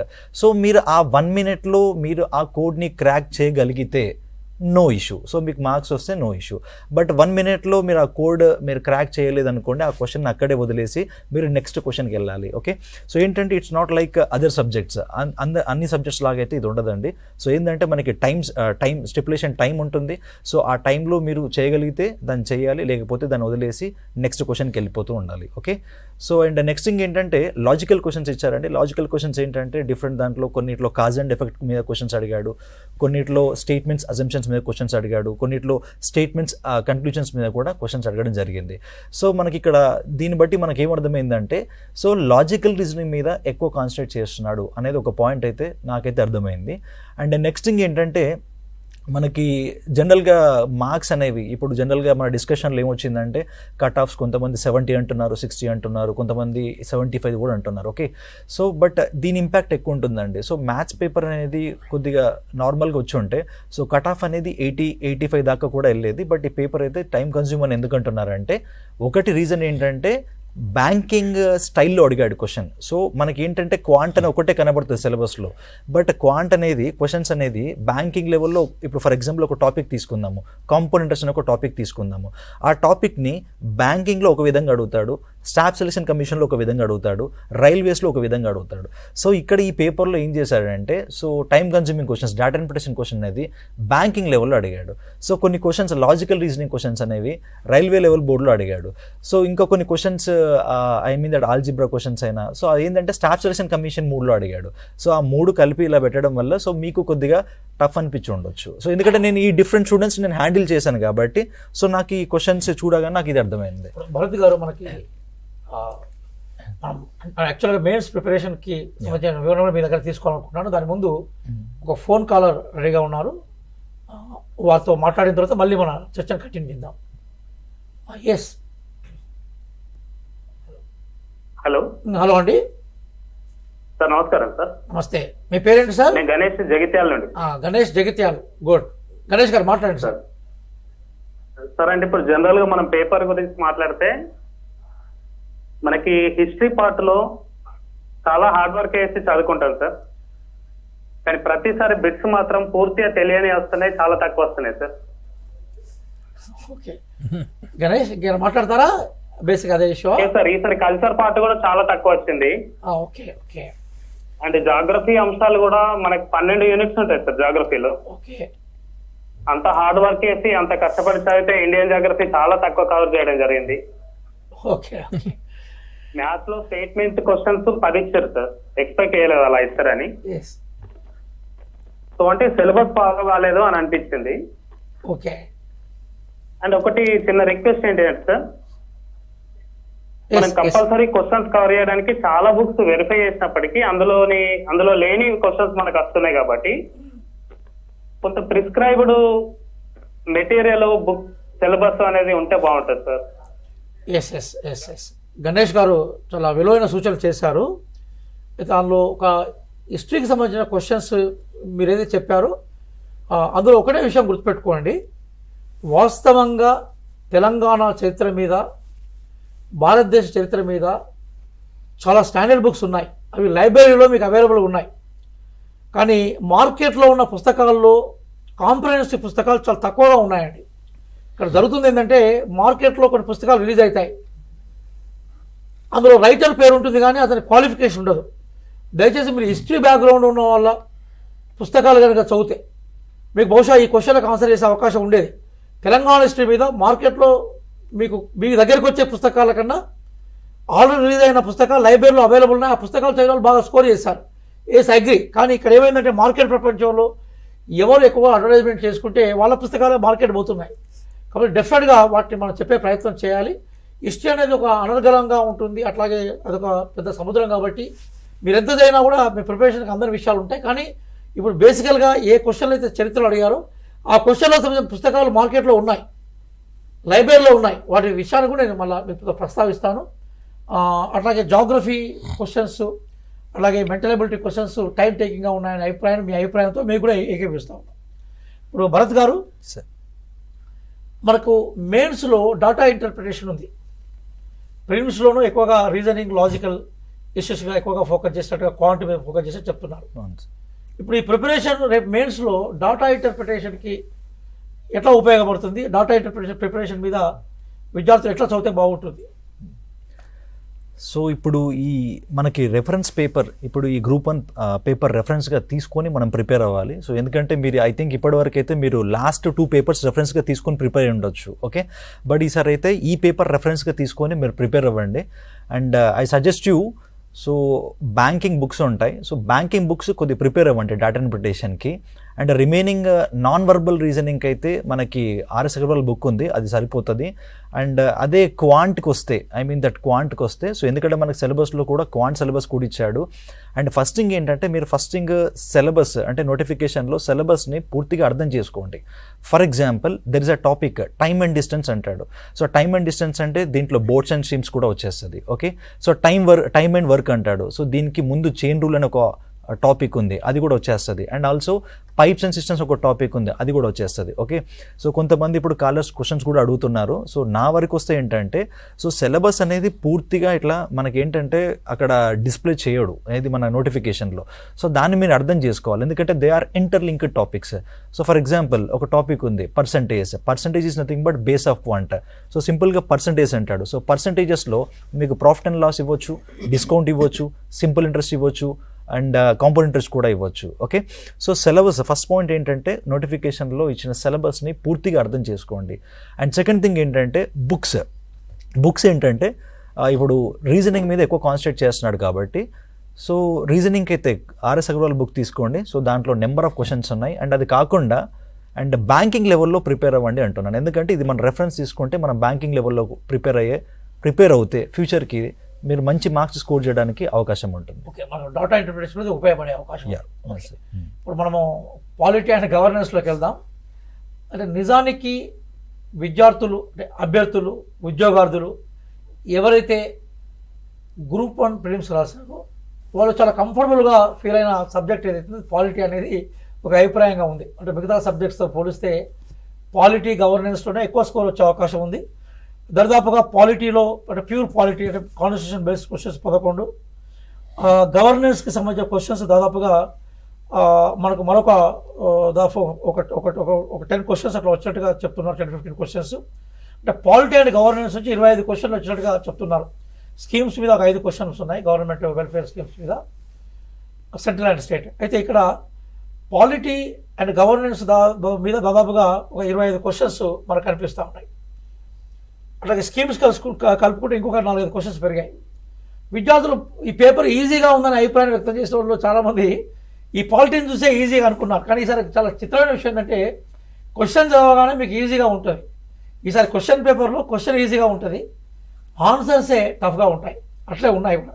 ఇక్కడ పాలిటీలో జనరల్ ఏ రంగాల మీద క్వశ్చన్స్ అడిగారు, ఇక్కడ పాలిటీ అనేది రేపు మెయిన్స్లో కూడా పాలిటీ అండ్ గవర్నెన్స్ ఒక సబ్జెక్టుగా ఉంది కాబట్టి పాలిటీలో ఏ అంశాల మీద క్వశ్చన్స్ అడిగారు మనకి దాదాపుగా ఇప్పుడు నేను పాలిటీని ఒక 25 మార్క్స్ అనుకుంటున్నాను, పాలిటీని గవర్నెన్స్ కలిపాను కాబట్టి ఈ 25 మార్క్స్లో స్ట్రైక్ రేట్ ఎట్లా ఉండే అవకాశం ఉంటుంది.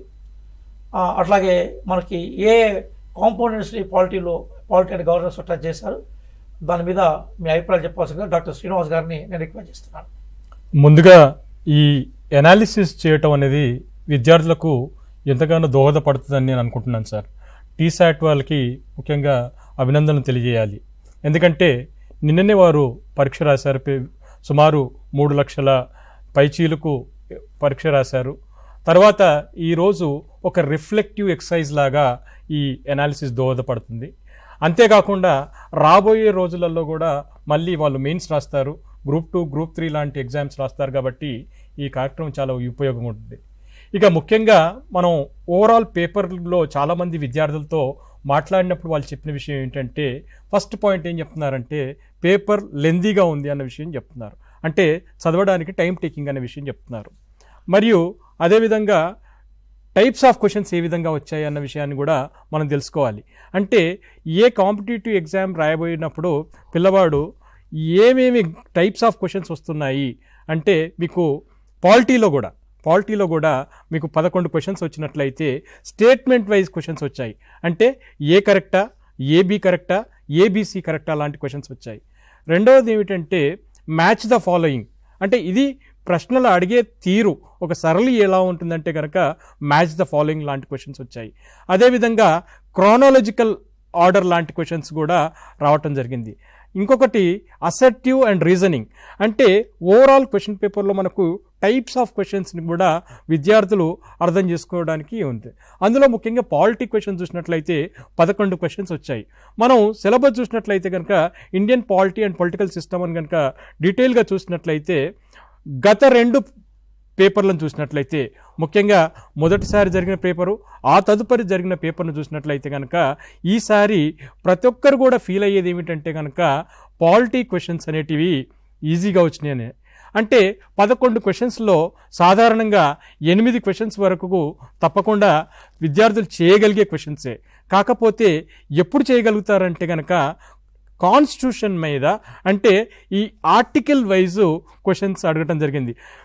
ఆర్టికల్ 15, ఆర్టికల్ 16, 17, 18 ఈ 4 ఆర్టికల్ మీద అసలు ఆ ఆర్టికల్స్ ఏమిటి, ఏం చెబుతున్నాయి అనే విషయం కంటే తెలుసుకుంటే కనుక 1 మార్కు వచ్చే అవకాశం ఉంది.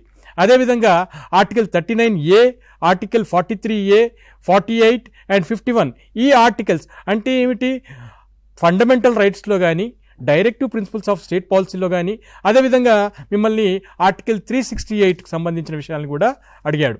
అంటే నా దృష్టిలో కనుక 7-8 నెలల పాటు ఎవరైతే సీరియస్గా ఈ ఇండియన్ కాన్స్టిట్యూషన్ని కాంపిటేటివ్ విధంగా చదువుకున్న వాళ్ళకి వచ్చే అవకాశం ఉంది. 2 క్వశ్చన్స్ మాత్రం నిజంగా కఠినంగానే ఉన్నాయి. ఇకపోతే శ్రీనివాస్ గారు ఫోన్. నమస్కారం సార్. ఓకే సార్, అడగండి సార్. మీ పేరు సార్? సార్ నేను శ్రీనివాస్ సార్, కరీంనగర్ నుండి మాట్లాడుతున్నాను. శ్రీనివాస్ గారు, ఓకే సార్. సార్ మాట్లాడండి. నేను గ్రూప్ 1 ప్రిలిమ్స్ రాశాను సార్. నేను కూడా కంపేర్ టు ఫస్ట్ 2 ఎగ్జామ్స్ అనేది కొంచెం బాగానే ఉన్నప్పటికీ కూడా డైరెక్ట్ క్వశ్చన్స్ కొన్ని ఎక్కువ ఉన్నప్పటికీ మిగతా క్వశ్చన్లకు ఆన్సర్ చేయడానికి సరైన సమయం అయితే సరిపోలేదని నేను భావిస్తున్నాను సార్. నేను బేసిక్ గా మ్యాథమెటిక్స్ బ్యాక్గ్రౌండ్ కాబట్టి నేను దాదాపు 18 క్వశ్చన్ల వరకు చేయడానికి నాకు సుమారు 50 నిమిషాల సమయం పట్టింది సార్. అక్యురేట్ చేశాను 25 క్వశ్చన్లలో. మిగతా చేయడానికి కూడా సమయం చాలా పడుతుంది కాబట్టి ఏ అభ్యర్థి అయినా ఏ రంగంలో అన్నిట్లో పర్ఫెక్ట్ అవగాహన ఉండదు కాబట్టి నేను అనుకుంటున్నాను 75 మార్కులు అనేది ఒక మంచి స్కోర్ అనే అభిప్రాయం నాకైతే ఉంది సార్. డైరెక్ట్ ఇచ్చిన క్వశ్చన్లకు కూడా మనము ఇప్పుడు ఆన్సర్, ఫర్ ఎగ్జాంపుల్ పాలిటీలో చూసినప్పుడు సిఎస్టీలో సంబంధించి ఎకనామిక్ ప్రొటెక్షన్ అనేది ఏ ఆర్టికల్ అని ఇచ్చాడు, 23, 24, 34 అండ్ 46 అన్నాడు. ఇలాంటి క్వశ్చన్లకు మనకు ఆన్సర్ సరిగ్గా తెలిసినప్పటికీ ఆ సమయంలో విశ్లేషణ చేయలేము సార్. డైరెక్ట్ గా మనకి ఇక్కడ కూడా పాలిటీలో ఎక్కడ కనిపిస్తుంది ఆర్టికల్ చదివినప్పుడు. శ్రీనివాస్ గారు, మీ అభిప్రాయంతో నేను ఏకీభవిస్తున్నాను. అయితే ఇక్కడ ఒక అంశం ఏంటంటే కాంపిటీషన్ పెరిగినా కొద్దీ క్వశ్చన్ ట్రెండింగ్లో కూడా బాగా మార్పులు వచ్చాయి సార్. ఇంతకుముందు శ్రీనివాస్ గారు, డాక్టర్ శ్రీనివాస్ గారు చెప్పింది ఏంటంటే క్వశ్చన్ పేపర్లో స్టేట్మెంట్స్ క్వశ్చన్స్, అట్లాగే మనకు కనిపించే అసర్టేషన్ అండ్ రీజనింగ్ క్వశ్చన్స్, అట్లాగే మనకు బేసికల్గా మ్యాచ్ ది ఫాలోయింగ్ క్వశ్చన్స్, వాటితో పాటుగా ఈసారి క్రోనలాజికల్ ఆర్డర్ క్వశ్చన్స్కి బాగా ప్రయారిటీ ఇచ్చారు.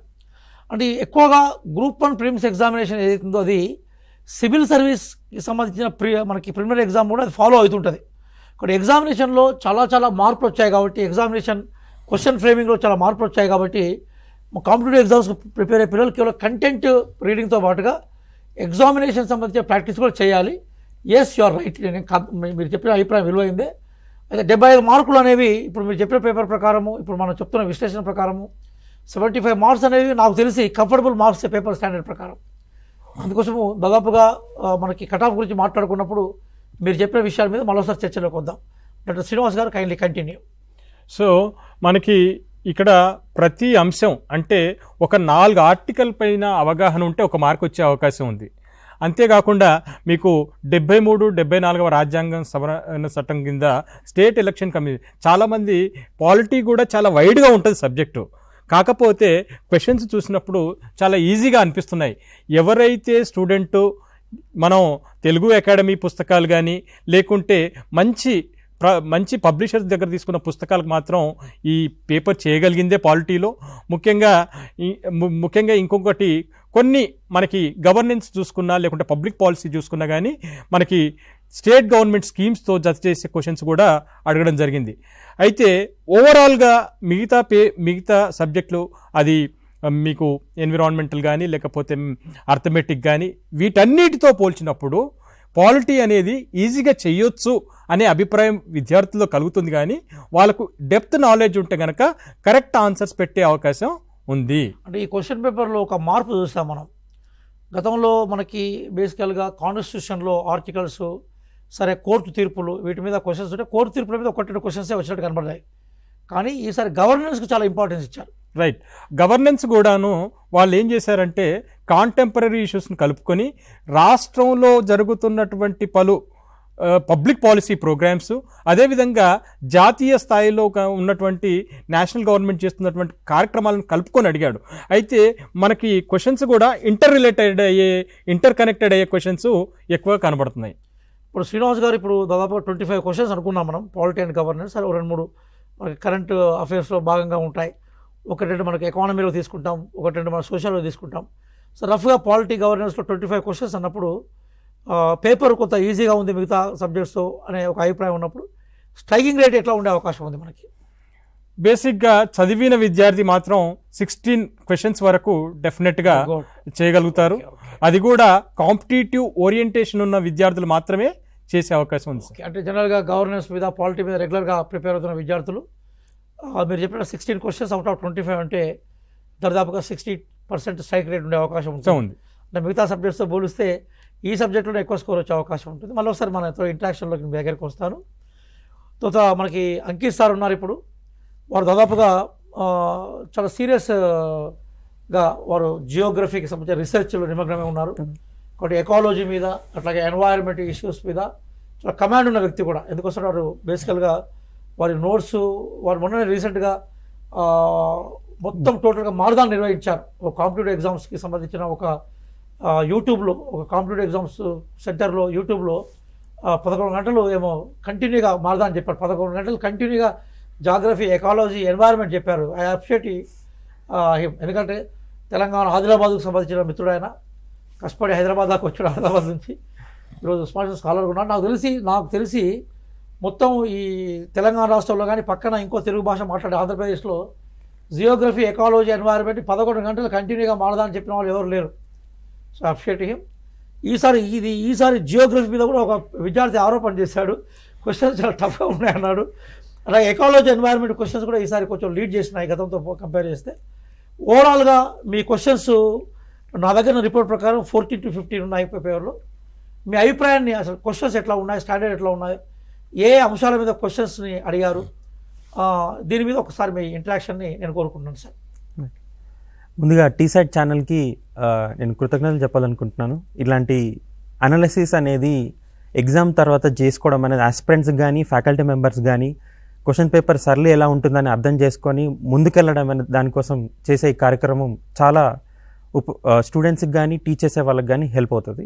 సో మనం జాగ్రఫీ, ఎన్వైరన్మెంట్ క్వశ్చన్లు కానీ తీసుకున్నట్టయితే సార్ చెప్పినట్టుగా మనకు 15 క్వశ్చన్స్ వచ్చాయి. అండ్ మిగతా సబ్జెక్ట్స్తో ఓవర్లాప్ చేసుకుంటే మనకు ఒక 20 క్వశ్చన్స్ వరకు చూడొచ్చండి.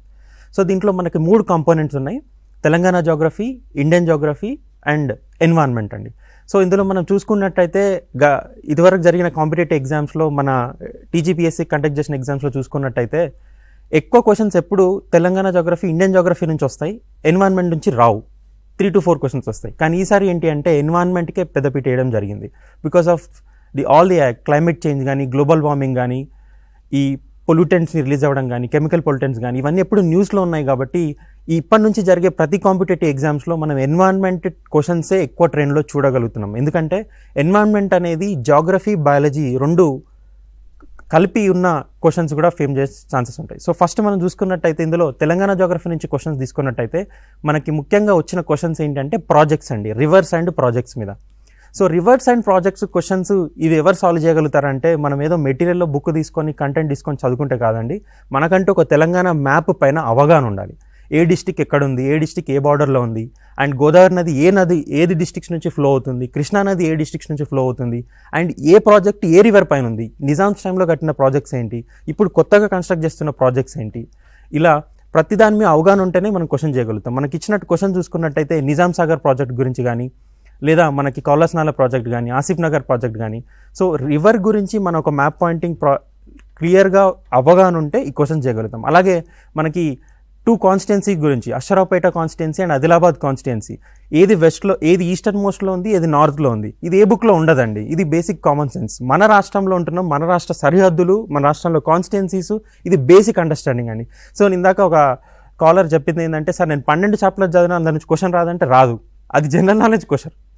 12 చాప్టర్తో పాటు మనం మన చుట్టుపక్కల జరుగున్న మన రాష్ట్రం గురించి, మన దేశం గురించి అవగాహన ఉండాలి మ్యాప్ పాయింటింగ్లో. తర్వాత తీసుకున్నట్టయితే ఇండియన్ జాగ్రఫీ క్వశ్చన్స్ తీసుకున్నట్టయితే ఇవి డైరెక్ట్గా 11th class fundamental physical geography and 12th class NCERT books నుంచి పిక్ చేసిన క్వశ్చన్స్ అండి. అండ్ మళ్ళీ ఇక్కడ ఇందాక ఇంకొక అభ్యర్థి చెప్పిన పాయింట్ ఏంటి అంటే, సార్ ఆ 12 చాప్టర్స్ నేను బుక్ నుంచి చదవని రాలేదు అనేది, ఆ బుక్ ఎవరు రాశారనేది ఇంపార్టెంట్ అండి. సార్ చెప్పినట్టుగా, రియాజ్ సార్ చెప్పినట్టుగా 11th క్లాస్ ఎన్టీఆర్ సీట్ అని ఒక ఎగ్జామినర్ పేపర్ ప్రిపేర్ చేసే ముందు క్వాలిటీ బుక్ నుంచే క్వశ్చన్ ప్రిపేర్ చేస్తారండి. స్టాండర్డ్ అనేది ఒక స్టాండర్డ్ బుక్ నుంచే క్వశ్చన్ ప్రిపేర్ చేస్తారు. సో అభ్యర్థి అది అర్థం చేసుకోవాలి. So NCERT books are standard. So మీరు ఇంత చూసినట్టయితే ఇండియన్ జాగ్రఫీ నుంచి చూసిన క్వశ్చన్ అయితే మనకి బోరో అని, అంటే సీజనల్ క్రాపింగ్ గురించి బెంగాల్లో తీసుకున్న క్వశ్చన్ కానీ అది డైరెక్ట్ ఎన్సీఆర్టీ అండి. అలాగే మనకి ఎంట్రెన్స్డ్ మియాండర్స్, ఇన్సైంటెడ్ మియాండర్స్ అని ఫ్లూయల్ ల్యాండ్ ఫార్మ్స్ గురించి ఉంది, అది ఎన్సీఆర్టీ నుంచి వచ్చిన క్వశ్చనే.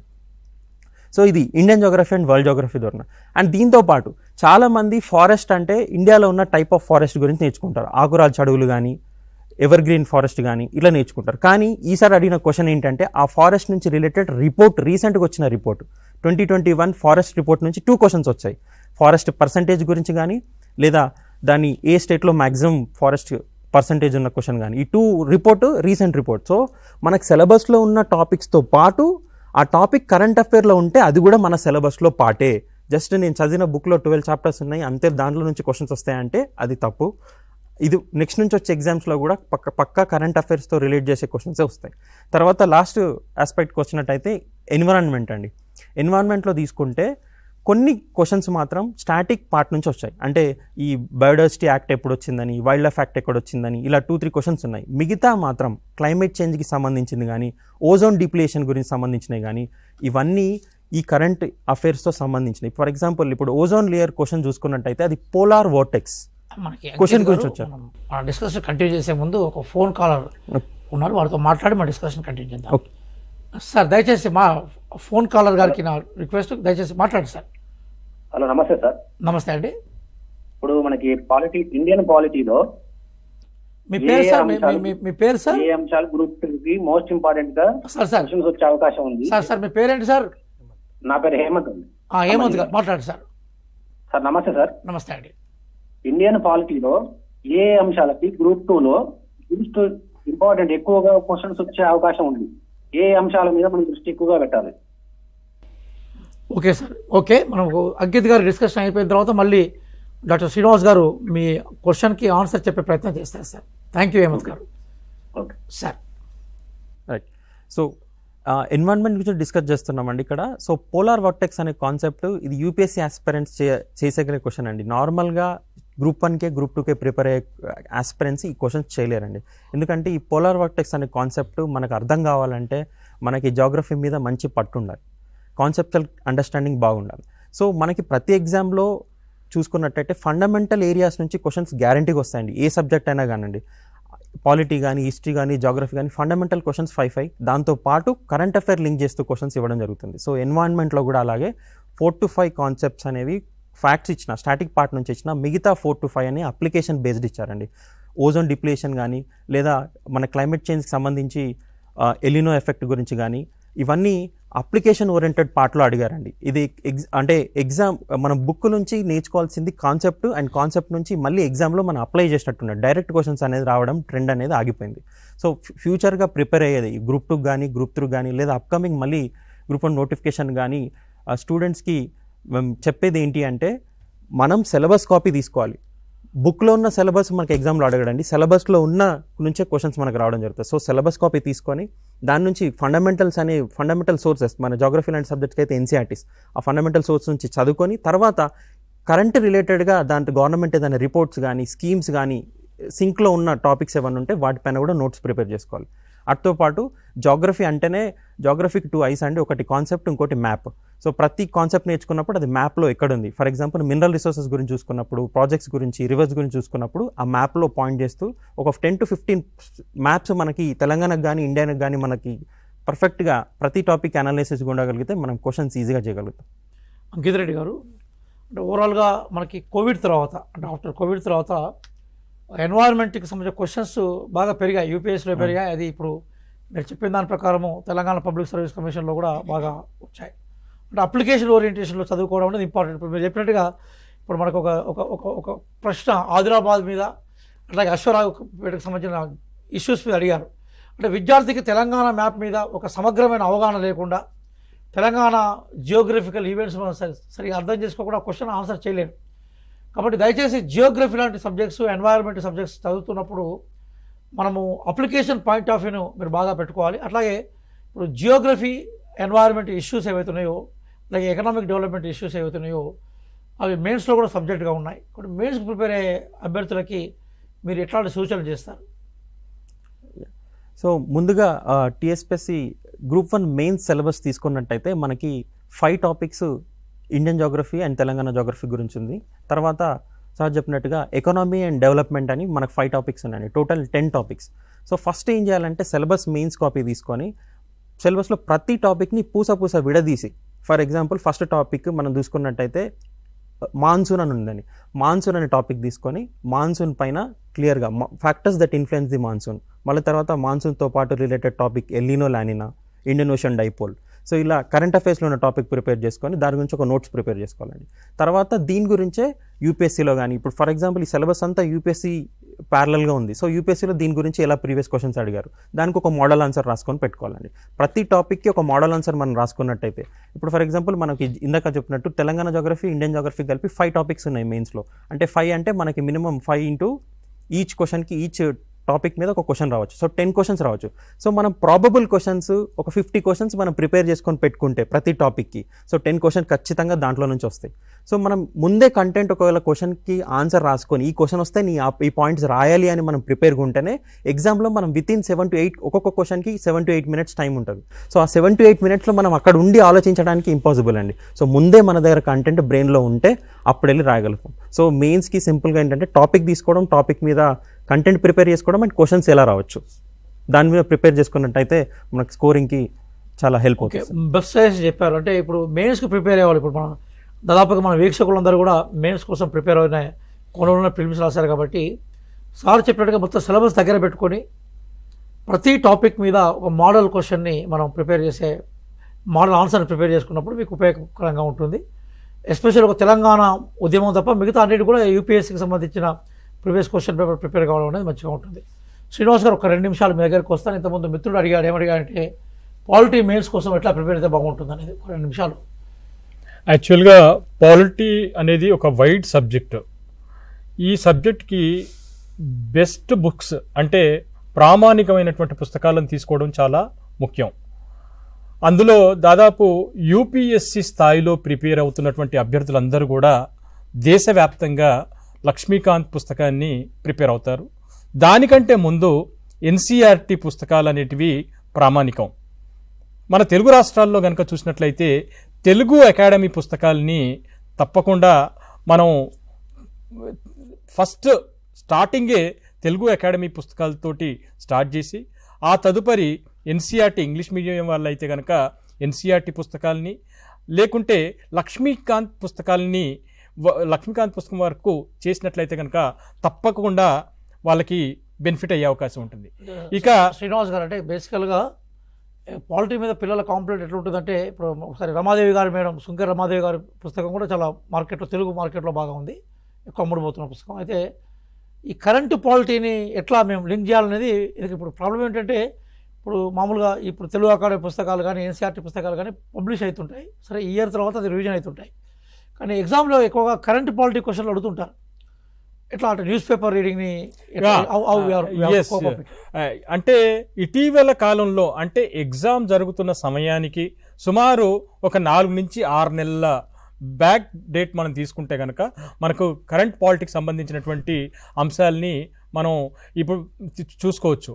అంటే ఇప్పుడు మెయిన్స్లో కనుక వారు రాయాల్సింది డిస్క్రిప్టివ్ క్వశ్చన్స్. డిస్క్రిప్టివ్ క్వశ్చన్స్లో కొంత స్టాటిక్ పార్ట్ ఉంటుంది, కొంత డైనమిక్ పార్ట్ ఉంటుంది. కాబట్టి వాళ్ళకి ప్రామాణికంగా ఉండే పుస్తకాలు ఉపయోగపడతాయి. అంతేకాకుండా వివిధ ఆర్గనైజేషన్స్ ఇష్యూ చేస్తున్నటువంటి రిపోర్ట్స్ లేకపోతుంటే వెబ్సైట్స్ కూడా తప్పకుండా యూపీఎస్సీ పేపర్ ప్రిపేర్ కావడం తప్పకుండా యూపీఎస్సీ ఏ కాంపిటేటివ్ ఎగ్జామ్ అభ్యర్థి అయినా కూడా గతంలో జరిగినటువంటి 3-4 పేపర్లలో ఒక ప్రాక్టీస్ కూడా చేసినట్లయితే తప్పకుండా వాళ్ళకి యూస్ఫుల్గా ఉండే అవకాశం ఉంది. నేను కొంతకాలంగా ఈ అభ్యర్థుల్ని చూసినప్పుడు నాకు ప్రాథమికంగా కనపడినటువంటి ఒక అబ్జర్వేషన్ ఏంటంటే బాగా చదువుతున్నారు కానీ ఆ రాసే ప్రాక్టీస్ అనేది వాళ్ళ దగ్గర లేదు. మొబైల్ ఫోన్ వచ్చిన తర్వాత అసలు రాసే ప్రాక్టీస్ దూరం అయిపోయినారు. అంటే ఒక క్వశ్చన్ పాత క్వశ్చన్ చూసినా కానీ for example what is the difference between fundamental rights and directive principles అనే ఒక క్వశ్చన్ ఉంటుంది. దీన్ని వాళ్ళకి రాసే సామర్థ్యం ఉందా లేకపోతే ఏ విధంగా ఇంటర్ప్రిట్ చేయాలి అనే విషయాన్ని వాళ్ళు తప్పకుండా చూసుకోవాలి. అలా ఒక సబ్జెక్ట్ ఎక్స్పర్ట్ దగ్గరికి వెళ్ళి ఆ మెయిన్స్కి సంబంధించినటువంటి అంటే నేను మెయిన్స్ లెవెల్లో ఒక కాంప్రిహెన్సివ్ ఆన్సర్ రాయగలిగానా లేదా అనే విషయాన్ని అభ్యర్థి కూడా తెలుసుకోవాలి. దీనికి ముఖ్యంగా చేయాల్సింది ఏంటంటే రైటింగ్ ప్రాక్టీస్ అనేది తప్పకుండా ఉండాలి. ఆ డిస్క్రిప్టివ్ ఆన్సర్స్లో కూడా కంపల్సరీ ఇయర్స్ ఉంటే కనుక ఇయర్స్ని మెన్షన్ చేయాలి, ఎగ్జాంపుల్స్ మెన్షన్ చేయాలి, అనెక్డోట్స్ని మెన్షన్ చేయాలి. అదేవిధంగా ఏదైనా డేటా ఉంటే కనుక ఆ డేటా కూడా విలువైనటువంటి అంటే అథెంటిక్ గవర్నమెంట్ ఆర్గనైజేషన్స్ ఇచ్చినటువంటి ఇన్ఫర్మేషన్ని మధ్యలో కోట్ చేసినట్లయితే వాళ్ళ డిస్క్రిప్టివ్ ఆన్సర్కి మంచి వాల్యూ ఉండే అవకాశం, స్కోరింగ్ చేసే అవకాశం ఉంటుంది. సరే, మనకి శ్రీనివాస్ గారు థ్యాంక్ యూ. జనరల్గా ఇప్పుడు అభ్యర్థులందరూ కూడా ఎక్కువగా ఎదురుస్తుంది కట్ ఆఫ్ ఎట్లా అని చెప్పేసి. ఇప్పుడు మనకి ఈశ్వర్ గారు చెప్పినప్పుడు దాదాపుగా ఈ దీంట్లో మనకు అంటే 30 క్వశ్చన్స్ రిలేటెడ్గా చెప్పినారు.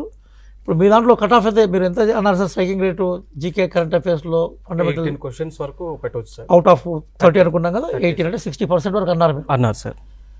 వేణు గారు మీ దాంట్లో మీరు ఎంత స్ట్రైకింగ్ రేట్ అన్నారు? మీరు 12 to 13 క్వశ్చన్స్ వరకు అవుట్ ఆఫ్ 18 అన్నారు. 60% వరకు ఈజీగా చేశారు సార్. మ్యాథమెటిక్స్ పరంగా వస్తే out of 13 to 15 striking rate అంటే మీరు దాదాపు 60% వరకు వచ్చారు, 45-50% వరకు వచ్చారు. సో పాలిటీ గవర్నెన్స్లో చూసినట్లయితే సార్ ఓవర్లాప్ అయిన క్వశ్చన్స్. ప్యూర్ పాలిటీ అయితే కనుక 11 క్వశ్చన్స్, ఆ తదుపరి గవర్నెన్స్, తర్వాత స్కీమ్స్ ఉన్నాయి కాబట్టి 16 క్వశ్చన్స్ కనుక చేసినట్లయితే కనుక they will get a good mark. Sir మనం 15 క్వశ్చన్స్ అని తీసుకుంటే దాంట్లో 7 to 8 క్వశ్చన్స్ చేయగలిగితే అంటే 50% చేయగలిగితే ఇట్స్ గుడ్ స్కోర్ అనుకోవచ్చు సార్. సరే, తెలంగాణ చరిత్ర అట్లాగే ఇండియన్ హిస్టరీ విషయానికి వచ్చినప్పుడు ఏంటంటే క్వశ్చన్స్ హార్డ్గానే ఉన్నాయి. 17 క్వశ్చన్స్ మనకు తెలంగాణకి సంబంధించి హార్టికల్చర్ మీద అడిగారు, అట్లాగే 6 క్వశ్చన్స్ ఇండియా మీద అడిగారు. అంటే దాదాపుగా 23 అంటే ఇంకో 2 related questions 25 questions culture art and India కావచ్చు తెలంగాణ కావచ్చు అవి 25 క్వశ్చన్స్ వరకు వచ్చాయి. 23 to 25 ఉన్నాయి. ఇందులో తెలంగాణ క్వశ్చన్సే దాదాపుగా మనకి 17 క్వశ్చన్స్ అడిగారు. నిజానికి తెలంగాణ క్వశ్చన్స్లో కొంత క్రొనాలజికల్ ఆర్డర్ మీద క్వశ్చన్స్ అడిగారు, అలాగే మనకి స్టేట్మెంట్ రీజన్కి ఉన్న లింక్ మీద క్వశ్చన్స్ అడిగారు, అట్లాగే మనకి ప్రధానంగా ఆర్గనైజేషన్స్ యొక్క ఎస్టాబ్లిష్మెంట్ మీద క్వశ్చన్స్ అడిగారు. కాబట్టి తెలంగాణ హిస్టరీ కల్చర్ ఆర్ట్లో అంత ఈజీ క్వశ్చన్ చేసే అవకాశం లేదు.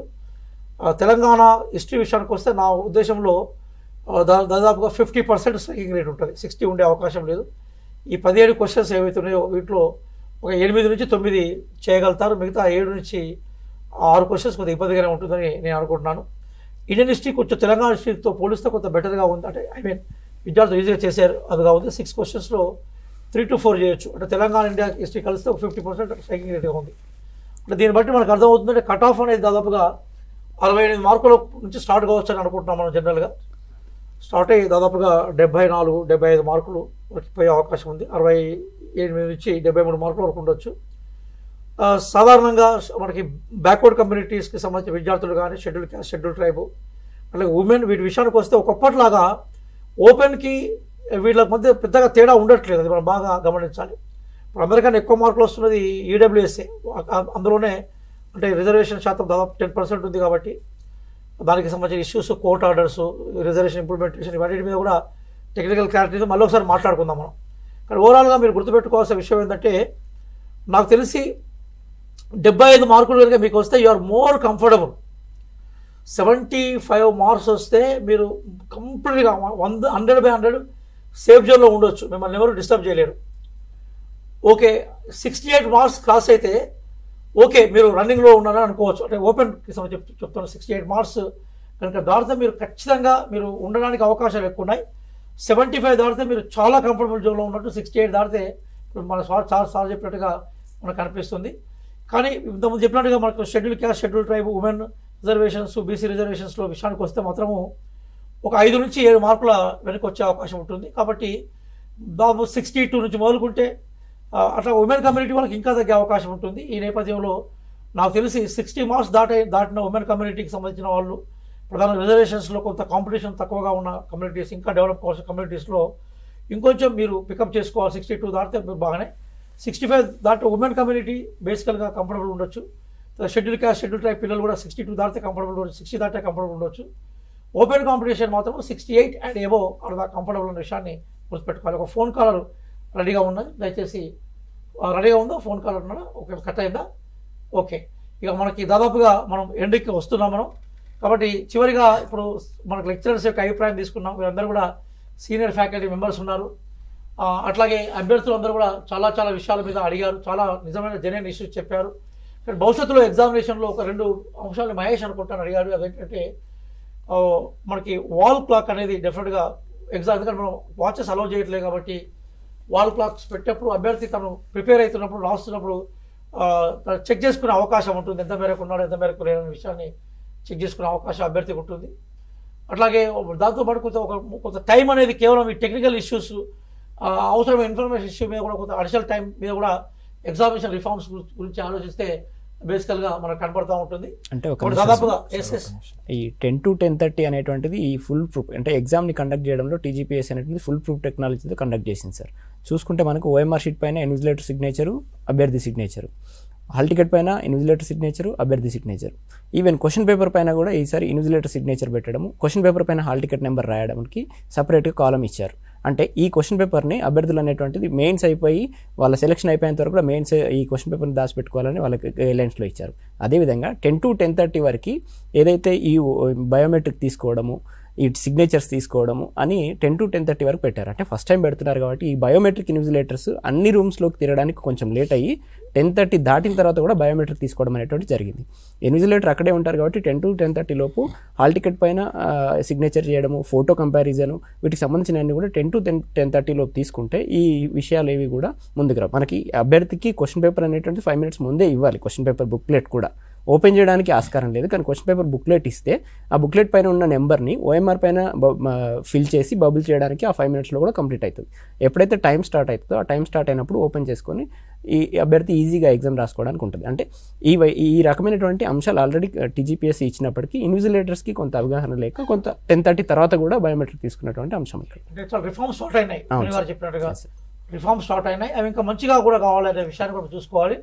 దయచేసి ఇప్పటికైనా కూడా ఎగ్జామినేషన్ నిర్వహిస్తున్న అధికారులు కూడా అభ్యర్థుల అభిప్రాయాలను వాళ్ళు ఒకసారి వినే ప్రయత్నం చేయాలి. ఎందుకంటే మనకి మనం ఒకసారి విన్నప్పుడు వాటికి మనం సొల్యూషన్స్ ఇచ్చే అవకాశం ఉంటుంది. అందుకోసం మేమేమంటున్నాం అంటే దాదాపు 60 మార్కులు దాటిన వాళ్ళు కొంత రిజర్వేషన్స్కి సంబంధించిన అవకాశాలు ఉంటే వాళ్ళు కంఫర్టబుల్గా ఉండొచ్చు. 65 దాటితే you are in the race. ఇక 70 దాటిన వాళ్ళు, 75 దాటిన వాళ్ళు అయితే కంఫర్టబుల్ అనొచ్చు. ఇంకొంతమంది తోటి మనము మాట్లాడిన తర్వాత అక్యురేట్గా మనకు కట్ ఆఫ్ మీద నిర్ణయం తీసుకుందాం. నేను కూడా మళ్ళీ ఒక సారి టీశాట్లో కానీ జనరల్ ప్రైవేట్ అవకాశం ఉన్నప్పుడు కానీ కట్ ఆఫ్ ఎంత ఉండొచ్చు అనే దాని మీద మళ్ళీ వీడియో చేసే ప్రయత్నాన్ని మేము చేస్తాం. సరే ఏదేమైనా కూడా దాదాపుగా గంటన్నర నుంచి చర్చ స్టార్ట్ అయింది. అనేక మంది ఫోన్ కాలర్స్ మాట్లాడారు. చాలా విద్యార్థుల అభిప్రాయాలు కానీ ఫోన్ కాలర్స్ మాట్లాడిన సబ్జెక్ట్ కానీ చాలా హై స్టాండర్డ్గా ఉంది. ఎందుకోసం అంటే ఒక రాష్ట్ర వ్యవస్థను నడిపేది గ్రూప్ 1 ఉద్యోగులే. అట్లాంటి గ్రూప్ 1 సర్వీస్లోకి ఎంటర్ కావాలనుకున్నప్పుడు అన్ని కోణాల్లో నిష్ణాతులుగా ఎవరైతే ఉంటారో వాళ్ళే సెలెక్ట్ అవుతారు. Intelligence are very important to make this issues. కాబట్టి మనం గవర్నెన్స్లోకి ఎంటర్ కావాలనుకున్నప్పుడు వాళ్ళ లాంటి వాళ్ళని సెలెక్ట్ చేయాలనుకున్నప్పుడు గ్రూప్ 1 పేపర్ కూడా ఉండాలి. చాలామంది కొన్ని వేల మంది వ్యూవర్స్ చూస్తున్నారు. అలాగే అనేక సూచనలు సలహాలు ఇచ్చారు. మీరు కూడా చాలా ఓపికగా మీ అందరికీ కూడా సమాధానం చెప్పారు. ప్రత్యేకంగా ఈశ్వర్ గారికి, అలాగే వేణుగోపాల్ గారికి, భరత్ కుమార్ గారికి, డాక్టర్ శ్రీనివాస్ గారికి, అంకిత్ గారికి కూడా థ్యాంక్ చెప్తున్నాను. అట్లాగే టీశాట్కి సీఈఓగా ఉన్న వేణుగోపాల్ రెడ్డి గారు కానీ, మిగతా సతీష్ గారు కానీ, సుధీర్ గారు కానీ, అట్లాగే మిగతా కెమెరామెన్స్, టెక్నాలజీ బృందం, వీళ్ళందరికీ కూడా మరొకసారి అభినందనలు చెప్తూ మళ్ళీ మెయిన్స్ ప్రిపరేషన్ ఎలా అనే అంశాల మీద కూడా మీరు కూడా దయచేసి ఒకసారి మాట్లాడే ప్రయత్నం చేయండి. అట్లాగే గ్రూప్ 2 ఎగ్జామ్స్ మీద కూడా భవిష్యత్తులో టీశాట్ అవకాశం ఇస్తే మీరు వచ్చి దయచేసి మీ అభిప్రాయాలు చెప్పాల్సిందిగా కోరుకుంటూ విలువైన ఈ సెషన్ ఇది దాదాపుగా 1.5 hour సెషన్. ఇందులో పాల్గొన్న అందరికీ కూడా పేరు పేరున టీశాట్ వైపు నుంచి మేము ధన్యవాదాలు చెప్తున్నాం. అట్లాగే అధ్యాపక బృందం నుంచి కూడా మేము మాకు ఈ అవకాశాన్ని ఇచ్చినందుకు కూడా టీశాట్ సంబంధించిన డెసిషన్ మేకర్స్కి మరొకసారి కృతజ్ఞతలు వ్యక్తం చేస్తున్నాం. Thank you one and all. Thank you.